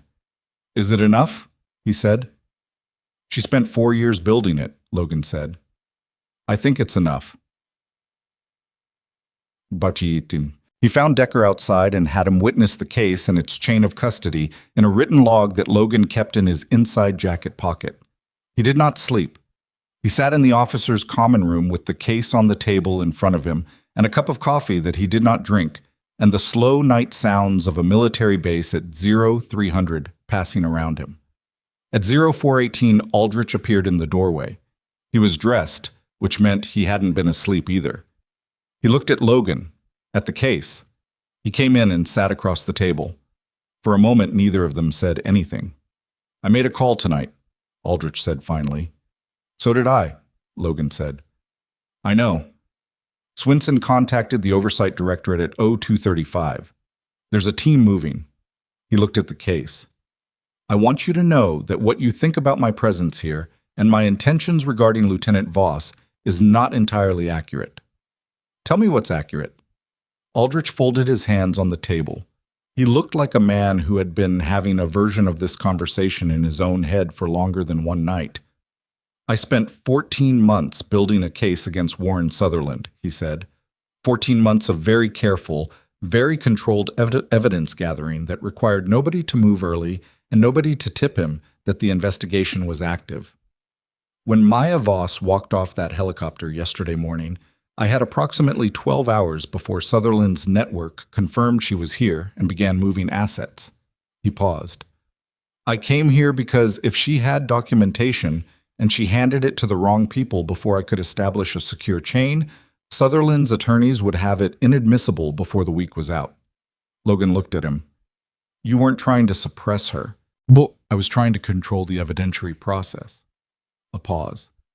Which, from the outside, I understand looks the same. It looks the same because you put her in a locked room with an independent comms line. I put her somewhere secure because Sutherland has resources and she is a direct threat to his freedom. Keeping her contained was also keeping her protected. He said it flat, without defense. I should have explained that to her. I didn't, because I was managing multiple variables and I made an error of judgment about what she needed to hear in that first hour. Logan sat with that. Does she know about the investigation? He said. Not the scope of it. She knows Sutherland is being looked at. She doesn't know how far along it is. Aldrich looked at the case. Whatever is in there, if it's what we believe it is, it changes the timeline. We may be able to move sooner than we planned. Move how? Charges. Formal charges.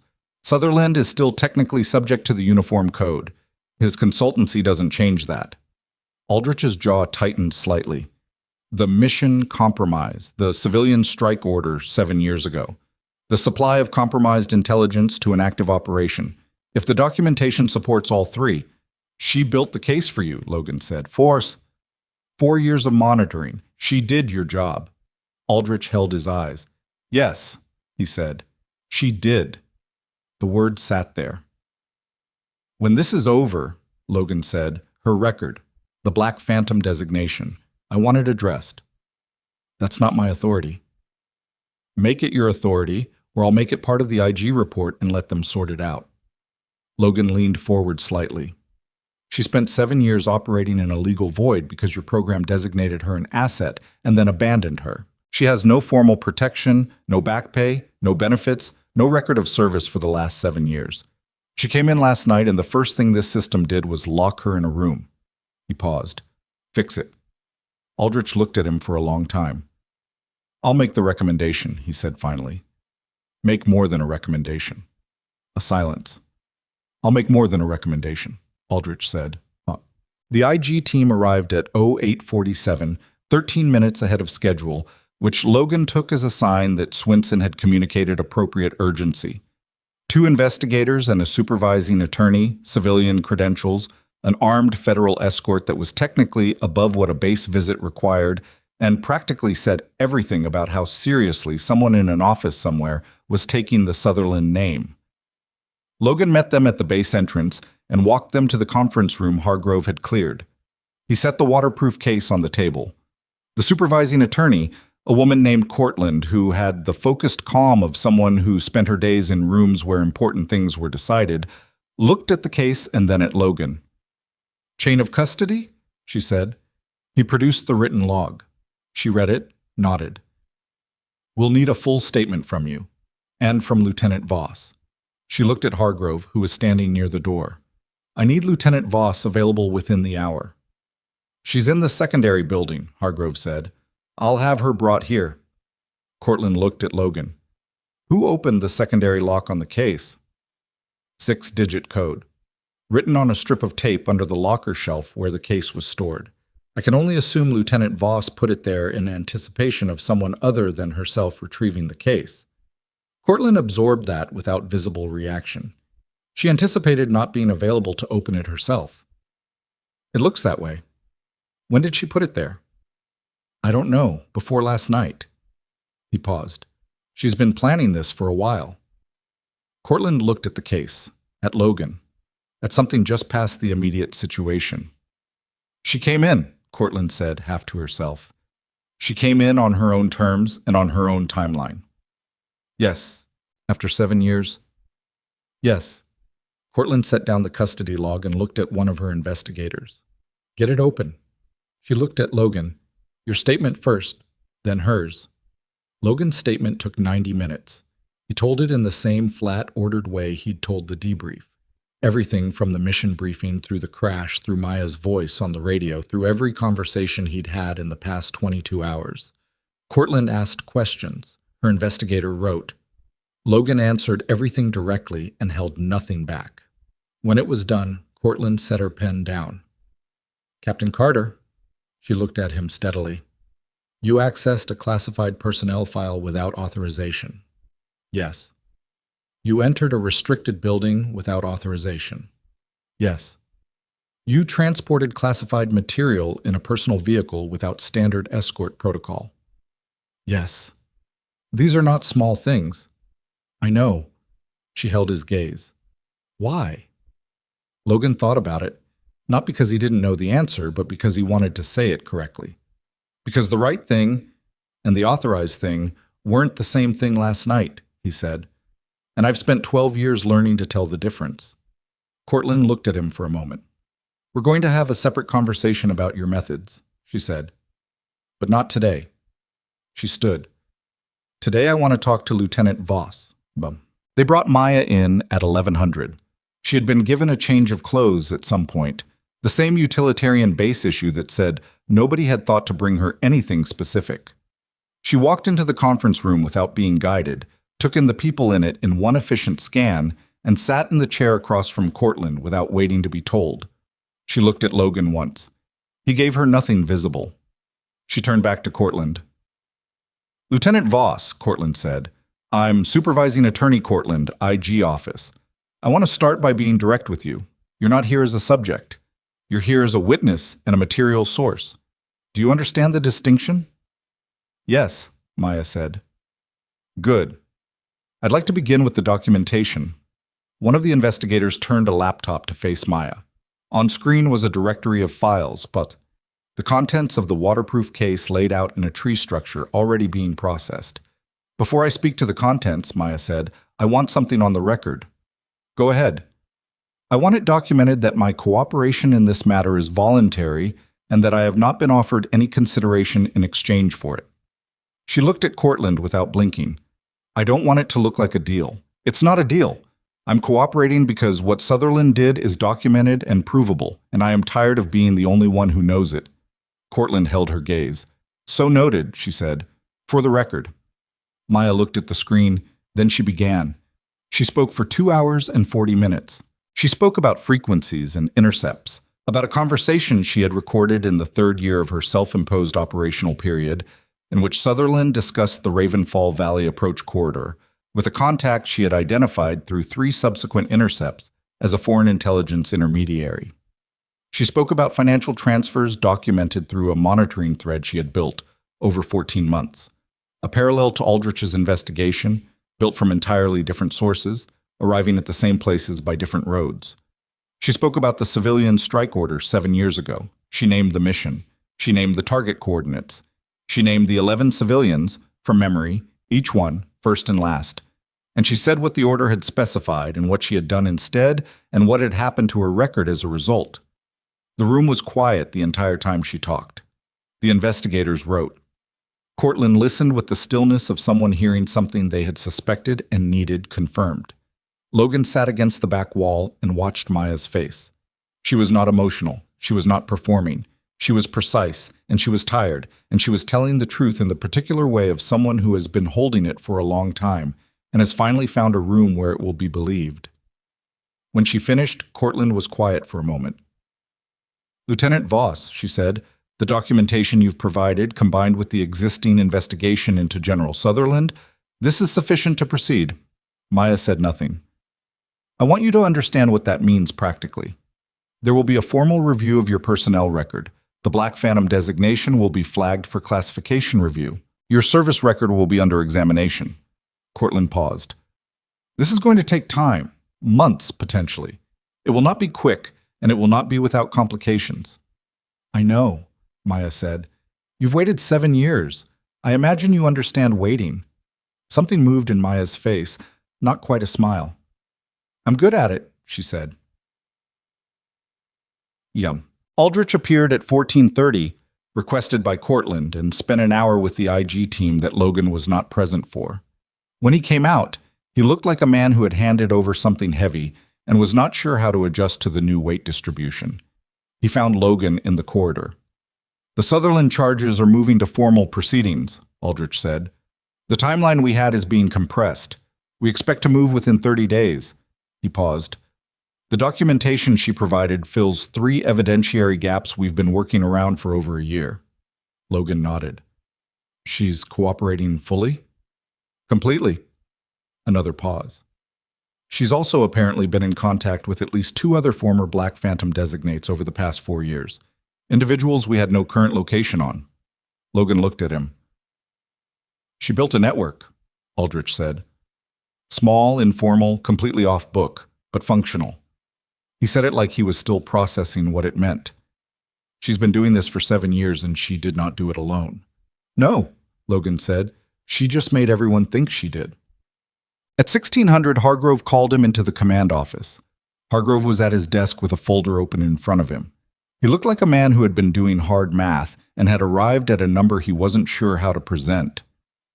The formal review of the Mission Intelligence Compromise is going to name 3 individuals, Hargrove said, Sutherland as the external source, and 2 people inside this command who processed and transmitted his intelligence without flagging discrepancies. He looked at Logan. One of those individuals is on my staff. Logan waited. He was flagged this morning. He's been placed on administrative hold pending the IG review. Hargrove closed the folder. You told me to check the communications log, the encrypted traffic between 0600 and 0700. Maya told me to check it, Logan said.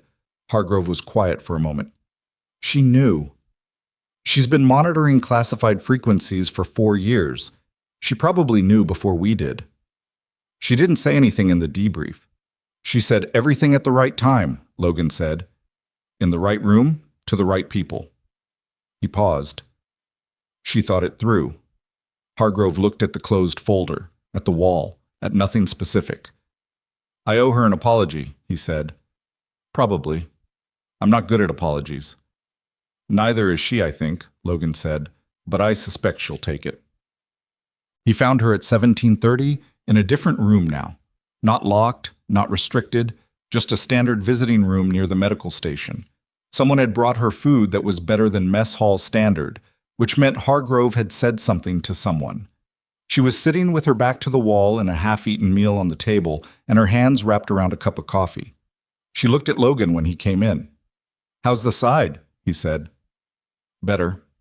She watched him pull out a chair. "How did it go this afternoon?" "Cortland says the proceedings move within 30 days. He sat. "Sutherland's people are going to know things are moving. If he tries to counter before the charges are formalized, he'll make it worse for himself." She said it with the confidence of someone who had thought about this specific sequence of events many times. "He knows that. He's not a stupid man." A pause. "He's just a man who made a decision 20 years ago that started requiring more and more decisions to protect it." "You've been thinking about him a long time." "I've been thinking about the order he gave," she said. "He's almost secondary. The order is the thing." She looked at the table. 11 people. A family in that structure. If I had... She stopped. Reset. "I don't replay it. There's no version where I made a different choice." Logan looked at her. "No," he said. "There isn't." She picked up the coffee, drank, set it down. "The IG attorney," she said. "Cortland. She told me the record review could take months. She told me the same thing. I've been inactive for 7 years. A few months is..." She made a small movement with her hand. "It's not nothing," Logan said. "No, it's not nothing." She held the coffee cup. "But it's not 7 years." The room was quiet. Outside, the base was moving through its late afternoon rhythms. Shift changes, evening chow, the particular texture of a military installation settling into the long back half of the day. "What were you going to do?" Logan said. "If last night hadn't happened, if we hadn't gone down in the valley?" She thought about it. "I was getting close to the timing I needed," she said. "I had the documentation ready. I had the contact chain established. I was waiting for a moment when surfacing would generate enough visibility to make it difficult to disappear me again." She paused. "Your helicopter going down was not the plan, but it was the moment. You used it." "I used it," she said without apology. "And I saved 7 lives in the process. I don't feel bad about the calculation. I'm not asking you to." She looked at him, the assessing look again, but softer at the edges than it had been. "Why are you here, Captain?" she said. "The IG has the documentation. The process is running. You've done what you can do. Why are you in this room at 1730? Logan thought about the honest answer. "Because you spent 7 years making sure soldiers came home," he said, "and the least I can do is make sure you know that someone noticed." She looked at him for a long time. Outside, a vehicle crossed the yard. Somewhere, a door opened and closed. The base moved around them in its ordinary rhythms. Maya Voss set down her coffee cup and looked at her hands on the table. Flat, still, the deliberate stillness he'd seen in every room she'd sat in since she walked off that flight line. Except this time it wasn't controlled tension. It was just her hands, resting. 7 years is a long time to operate without anyone noticing, she said quietly. You start to wonder if you exist in any real way. She didn't look up from her hands. Not in a dark sense, just practically. Whether you're actually present or just a set of functions moving through space. Logan said nothing. Last night, she said, on the ridge, when I heard those 7 voices sound off through my scope, your team, confirming they were alive, that was the first time in a long time that I felt present. She looked up. Does that make sense? Yes, Logan said. She nodded once. Like that was enough. The room held them both quietly for a moment, and Logan thought about a woman on a mountain ridge who had looked down at 7 men about to die and made a choice that cost her the last cover she had. Not reluctantly, not with calculation overriding instinct, but because she was the kind of person who, when it came down to it, could not watch people die when she had the capacity to intervene. 7 years of alone, and that part of her had survived intact. It seemed like the most important thing in the room. His phone buzzed. He checked it. A message from Decker.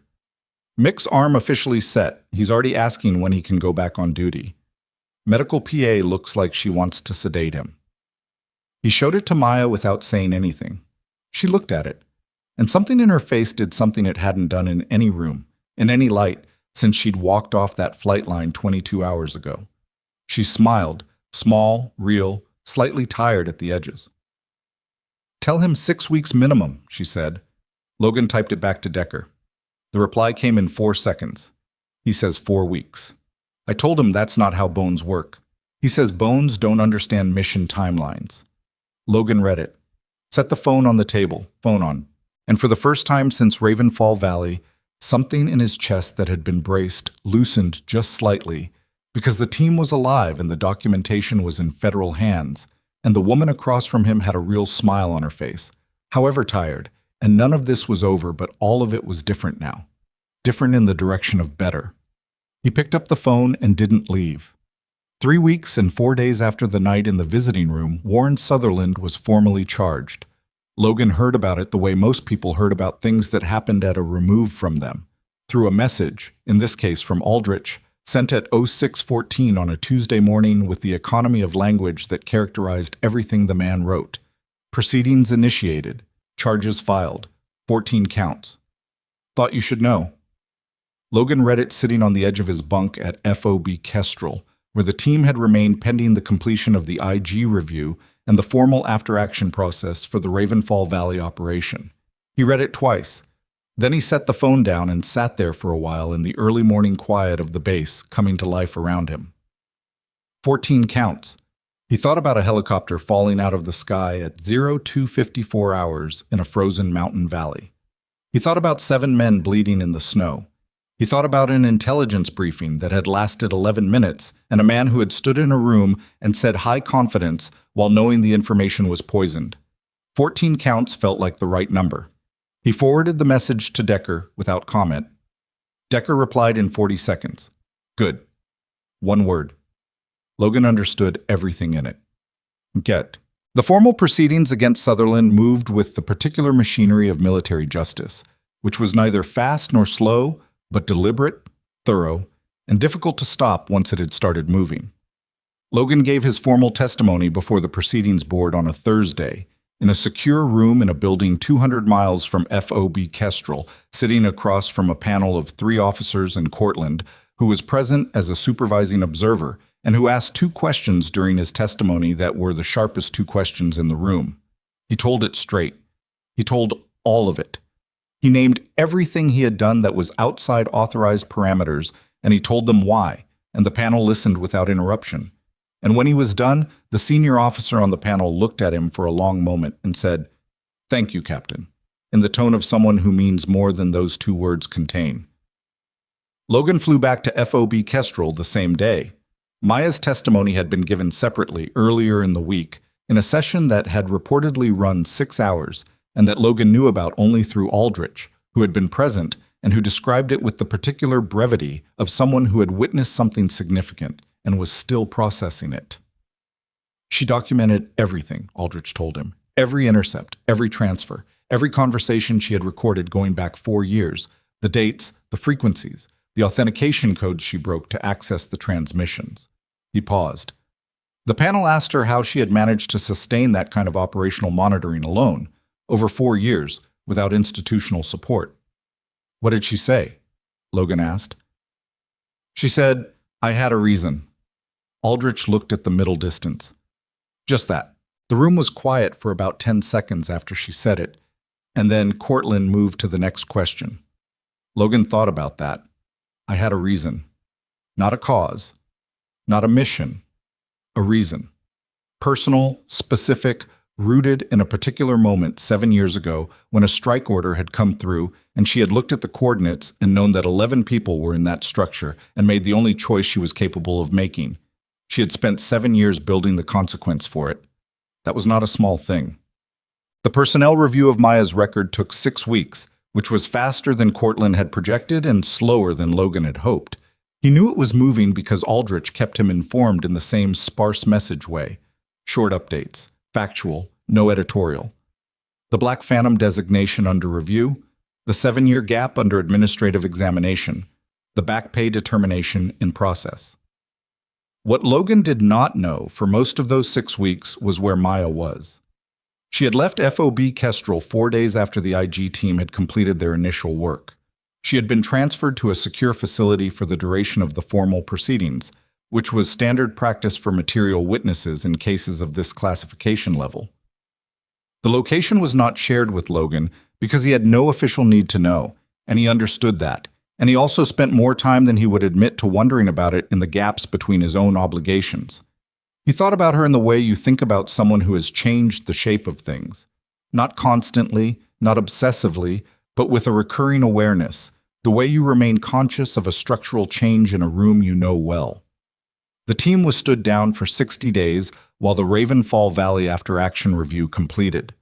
Mick's arm healed on something closer to the 6-week timeline the medical PA had insisted on, which Mick acknowledged with the grace of a man who refuses to admit the doctor was right, while also not arguing with the X-ray. Vasquez took leave. Park spent 2 weeks visiting family.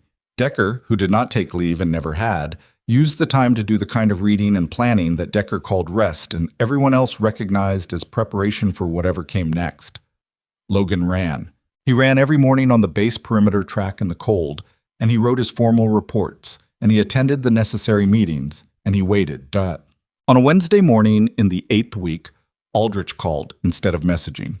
Logan answered on the second ring. "The review is complete," Aldrich said. "Her record has been amended. The Black Phantom designation has been removed and reclassified as a historical program notation with no current operational relevance. Her rank has been formally reinstated. Back pay and benefits have been calculated and approved for disbursement." A pause. "The 7-year gap in her record is being documented as an authorized special operations period under a reclassified program designation, which is the most accurate characterization available within existing regulatory frameworks." Logan stood at the window of his temporary office and looked at the vehicle yard. "It doesn't say what actually happened to her," he said. "No," Aldrich said. "It doesn't. That would require reclassifying a significant amount of additional material, and the timeline for that is years. Potentially." A pause that had something almost uncomfortable in it. The pause of a man who is aware of a gap between what is correct and what is right. "But she exists, Captain, in the record, officially, formally, with a complete service history and current active status. She is not inactive. She is not flagged. She is not a designation." He paused once more. "She is a lieutenant in the Special Operations Division with an extraordinary service record and a current assignment to be determined." Logan let that settle. "Where is she?" he said. "That I can tell you," Aldrich said. "She's been asking about you too."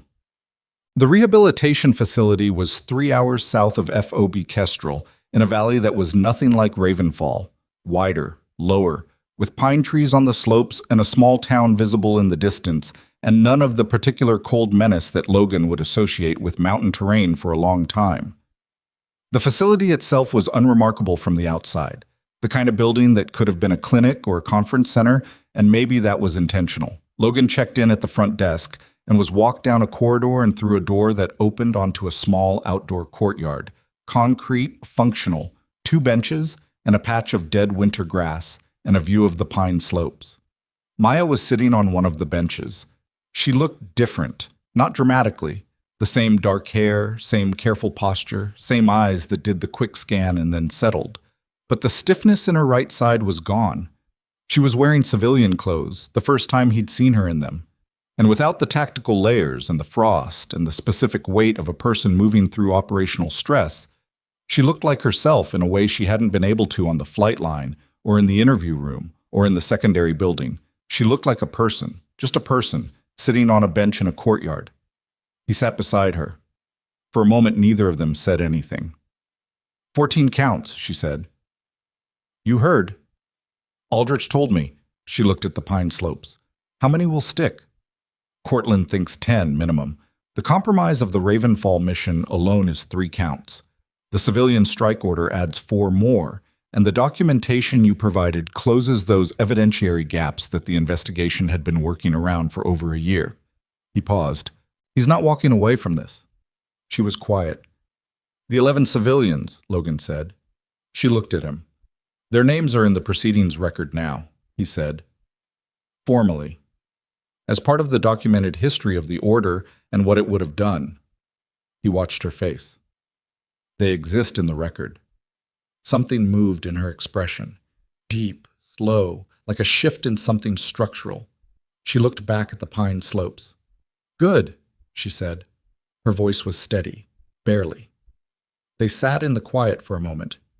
"Your record is clean," Logan said. "Reinstated, active status, back pay approved." He paused. "You're officially a lieutenant again, with a service record that, when you actually look at it, is probably the most decorated file in the Special Operations Division that nobody has ever heard of." She made a small sound. Not quite a laugh, something more complicated. "Decorated," she said. 7 years of decorations nobody can publicly acknowledge for operations nobody can formally name. The citations are in the record. The specific operations are classified, but the citations are there. And the 7 years themselves? Documented as an authorized special operations period. It's not the whole truth. He said it directly because she would appreciate the directness. But it's in the record, and it's not nothing. She looked at her hands, not the deliberate flat stillness of those early rooms, just her hands resting on her knees. "I know," she said. "I know it's not nothing." A bird landed on the dead grass patch and pecked at something invisible and flew away. "What do you want?" Logan said. "Now that this part is done, what do you actually want?" She looked at him sideways. The assessing look, but mild now, like she was measuring something she'd already mostly decided on. "I want to sleep in the same place for more than 6 weeks," she said. "I want a meal that isn't field prepared or vending machine extracted." She paused. "I want to not check the perimeter of wherever I'm sleeping before I close my eyes." "That last one might take time." "I know." She looked forward again. "I also want to do the work. Still, just differently." She was quiet for a moment. "What Aldrich told me about the other Black Phantom designates. The ones I've been in loose contact with. There are others who are in the same position I was in. The program closed, but the people didn't go away. They're still out there, still operating, still invisible. You want to find them. I want there to be a process for finding them. An official one, with people who have actual authority to—" She stopped, reframed. "I spent 7 years doing the right thing through the wrong channels because the right channels didn't exist. I'd like to try building the right channels instead." Logan thought about that. "That would require working within the system," he said. "I know. The same system that buried your file for 7 years. Also the same system that has Cortland in it," she said, "and Hargrove, apparently, and Aldrich, who is more complicated than I originally assessed." A brief pause. "And you." Logan said nothing. "The system is not the problem," she said. "The people who use the system to protect themselves from accountability are the problem. The system can also be used to prevent that, if the right people are in the right places." She looked at him. "I'd like to be one of those people." He thought about her in a mountain range for 6 weeks, alone, running a monitoring operation on classified frequencies with jury-rigged equipment, building a documentation file in an encrypted case in a bus depot locker, waiting for exactly the right moment to surface. He thought about the patience of it, the endurance, the specific intelligence required to do all of that and still be functional enough to provide precision fire support to a crashed SEAL team at 0300 hours in a frozen canyon. "You'd be good at it," he said. "I know," she said without self-congratulation. "Just accurate." Sutherland's formal sentencing was 3 months later, on a morning in early spring when the snow was pulling back from the lower slopes and the mountain roads were passable for the first time since November. Logan was not in the room when it happened. Military justice proceedings of that classification level were not open to officers outside the formal chain of the case, and his role had been completed with his testimony. He heard about it the way he'd heard about the charges, through Aldrich, by message, at 08:47 on a Thursday morning. Convicted on 11 of 14 counts, dishonorable discharge, forfeiture of all retired pay and benefits, confinement, 12 years, with eligibility for review at 8. The 2 individuals on base staff entered guilty pleas in exchange for reduced charges. Proceedings closed. Logan read it once. Then he walked to find Decker. Decker was in the common room with his cold coffee and his early morning face. Logan held out the phone. Decker read the message, handed the phone back, picked up the coffee, drank from it, cold. 12 years, Decker said. Minimum 8. For what he did to that mission. For all of it, Logan said. The civilians, the mission, the 7 years of what happened to Maya because she wouldn't follow his order. Decker turned the cup in his hands. Does she know? Aldrich would have told her. Decker nodded, set the cup down. You should call her, he said. I was going to. I mean now. He looked at Logan. Not later. Now. Logan looked at him. You've been waiting for this to be over before you decided what came next, Decker said, with the straightforwardness of a man who had known Logan for 8 years and had earned the right to say things directly. It's over. Decide. Logan put the phone in his pocket. Then he took it back out. None. She answered on the 3rd ring. I heard, she said. Aldrich? 20 minutes ago. A pause. Her voice was steady, but there was something in it, a texture that hadn't been there in the clipped professional tone of the early days, something that came with the loosening of a long, sustained tension. 11 counts. 11 of 14. 8 years minimum. The civilian strike order counts, she said. All 4 of them. Silence on the line. Not empty silence, full silence, the kind that carries weight. Okay, she said finally, just that, quietly. Okay, Logan said. Another silence, shorter. Aldrich contacted me last week, she said, about the Black Phantom review. He's proposing a formal recovery process for the remaining designates. He wants my input on the operational framework. She paused. He asked if I'd be willing to consult. What did you say? I said I'd think about it. A brief pause. I've thought about it. And? I'm going to say yes, with conditions. The sound of her moving, a chair maybe in whatever room she was in. Cortland is attached to the process as oversight. That was my main condition. Aldrich agreed faster than I expected. He's trying, Logan said. I know. I'm letting him. She paused. It's an adjustment. Trusting people. Trusting people, she agreed. It's slow going. He thought about the courtyard and the pine slopes, and her hands resting on her knees without the deliberate stillness. You're getting there, he said. A small sound on the line. Not quite a laugh, but in the same family. The team, she said. How are they? Mick's cleared for duty as of last week. He told the medical PA she was the best doctor he'd ever worked with, which is the most gracious thing I've ever heard him say, so she must have made a real impression. He paused. The others are good. Ready. We've been assigned a new operation cycle starting next month. Good operations? As far as we know, the intelligence is coming through different channels now. Good, she said. And the word carried something more than its face value. Something that understood what different channels meant and why it mattered. They stayed on the line for a moment without talking. Maya, Logan said.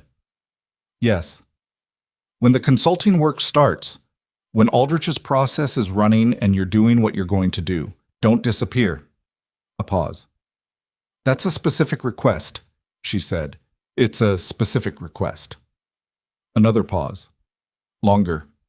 He heard her breathe. I'll be in the system, she said. Officially. You can find me. That's not what I said. A quiet moment on the line. No, she said. It's not. Something in her voice settled, like something finding its level. I won't disappear. He believed her.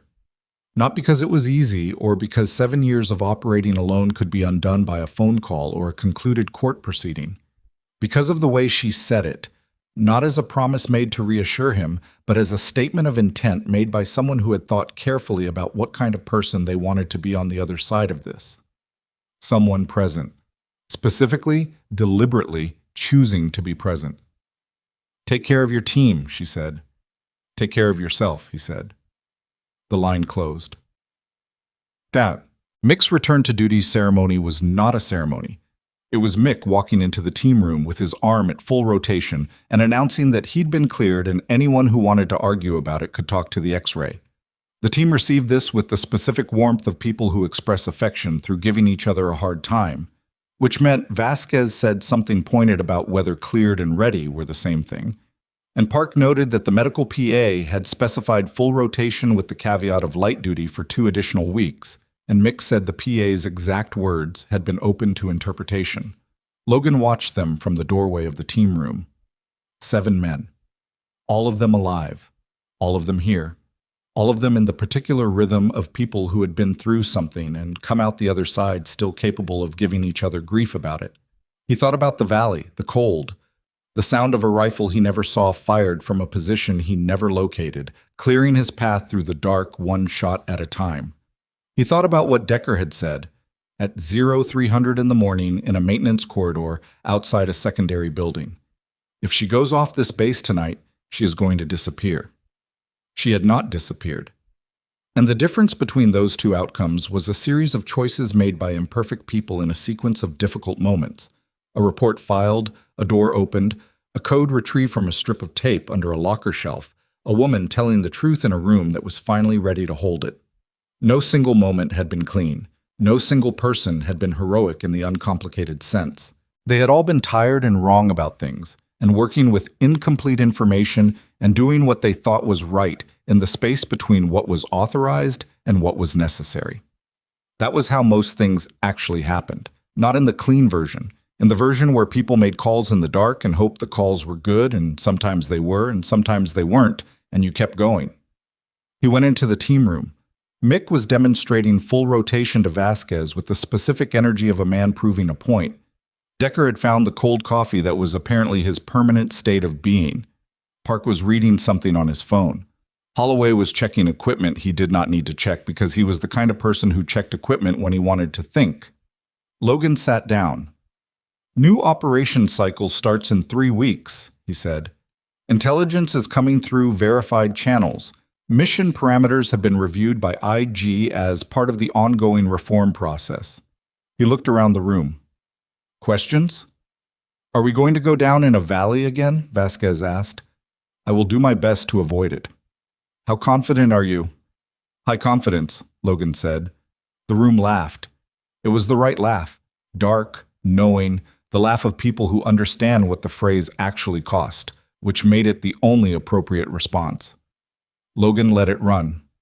Then the room settled, and they got to work. 3 months after that, on a morning when the mountain snow was mostly gone and the lower roads were dry, Logan received a package at his base address. No return name. A postmark from a small town he didn't recognize. Inside, a standard military envelope, unsealed. He opened it.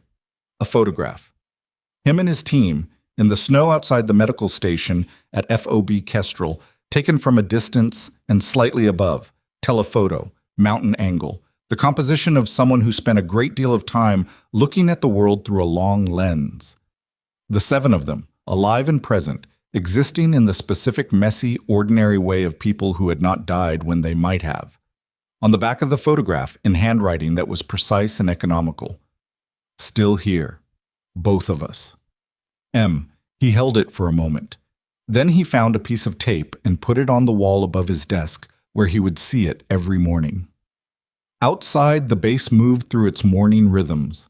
Somewhere in a building in a different city, a woman with a reinstated rank and 7 years of extraordinary invisible service and a clear-eyed understanding of what the system could and could not be trusted to do was sitting across from Aldrich and Cortland and building something better than what had existed before. Not perfect, not clean, not without complications that would take years to resolve, but present, named, in the record, visible. And sometimes, in the long work of making things more right than wrong, visible is enough to start with. The most dangerous people in any system are not the ones who fight loudest. They're the ones who keep moving through the dark, doing the right thing without anyone watching, waiting for the moment when doing it quietly is no longer enough, and then doing it loudly instead.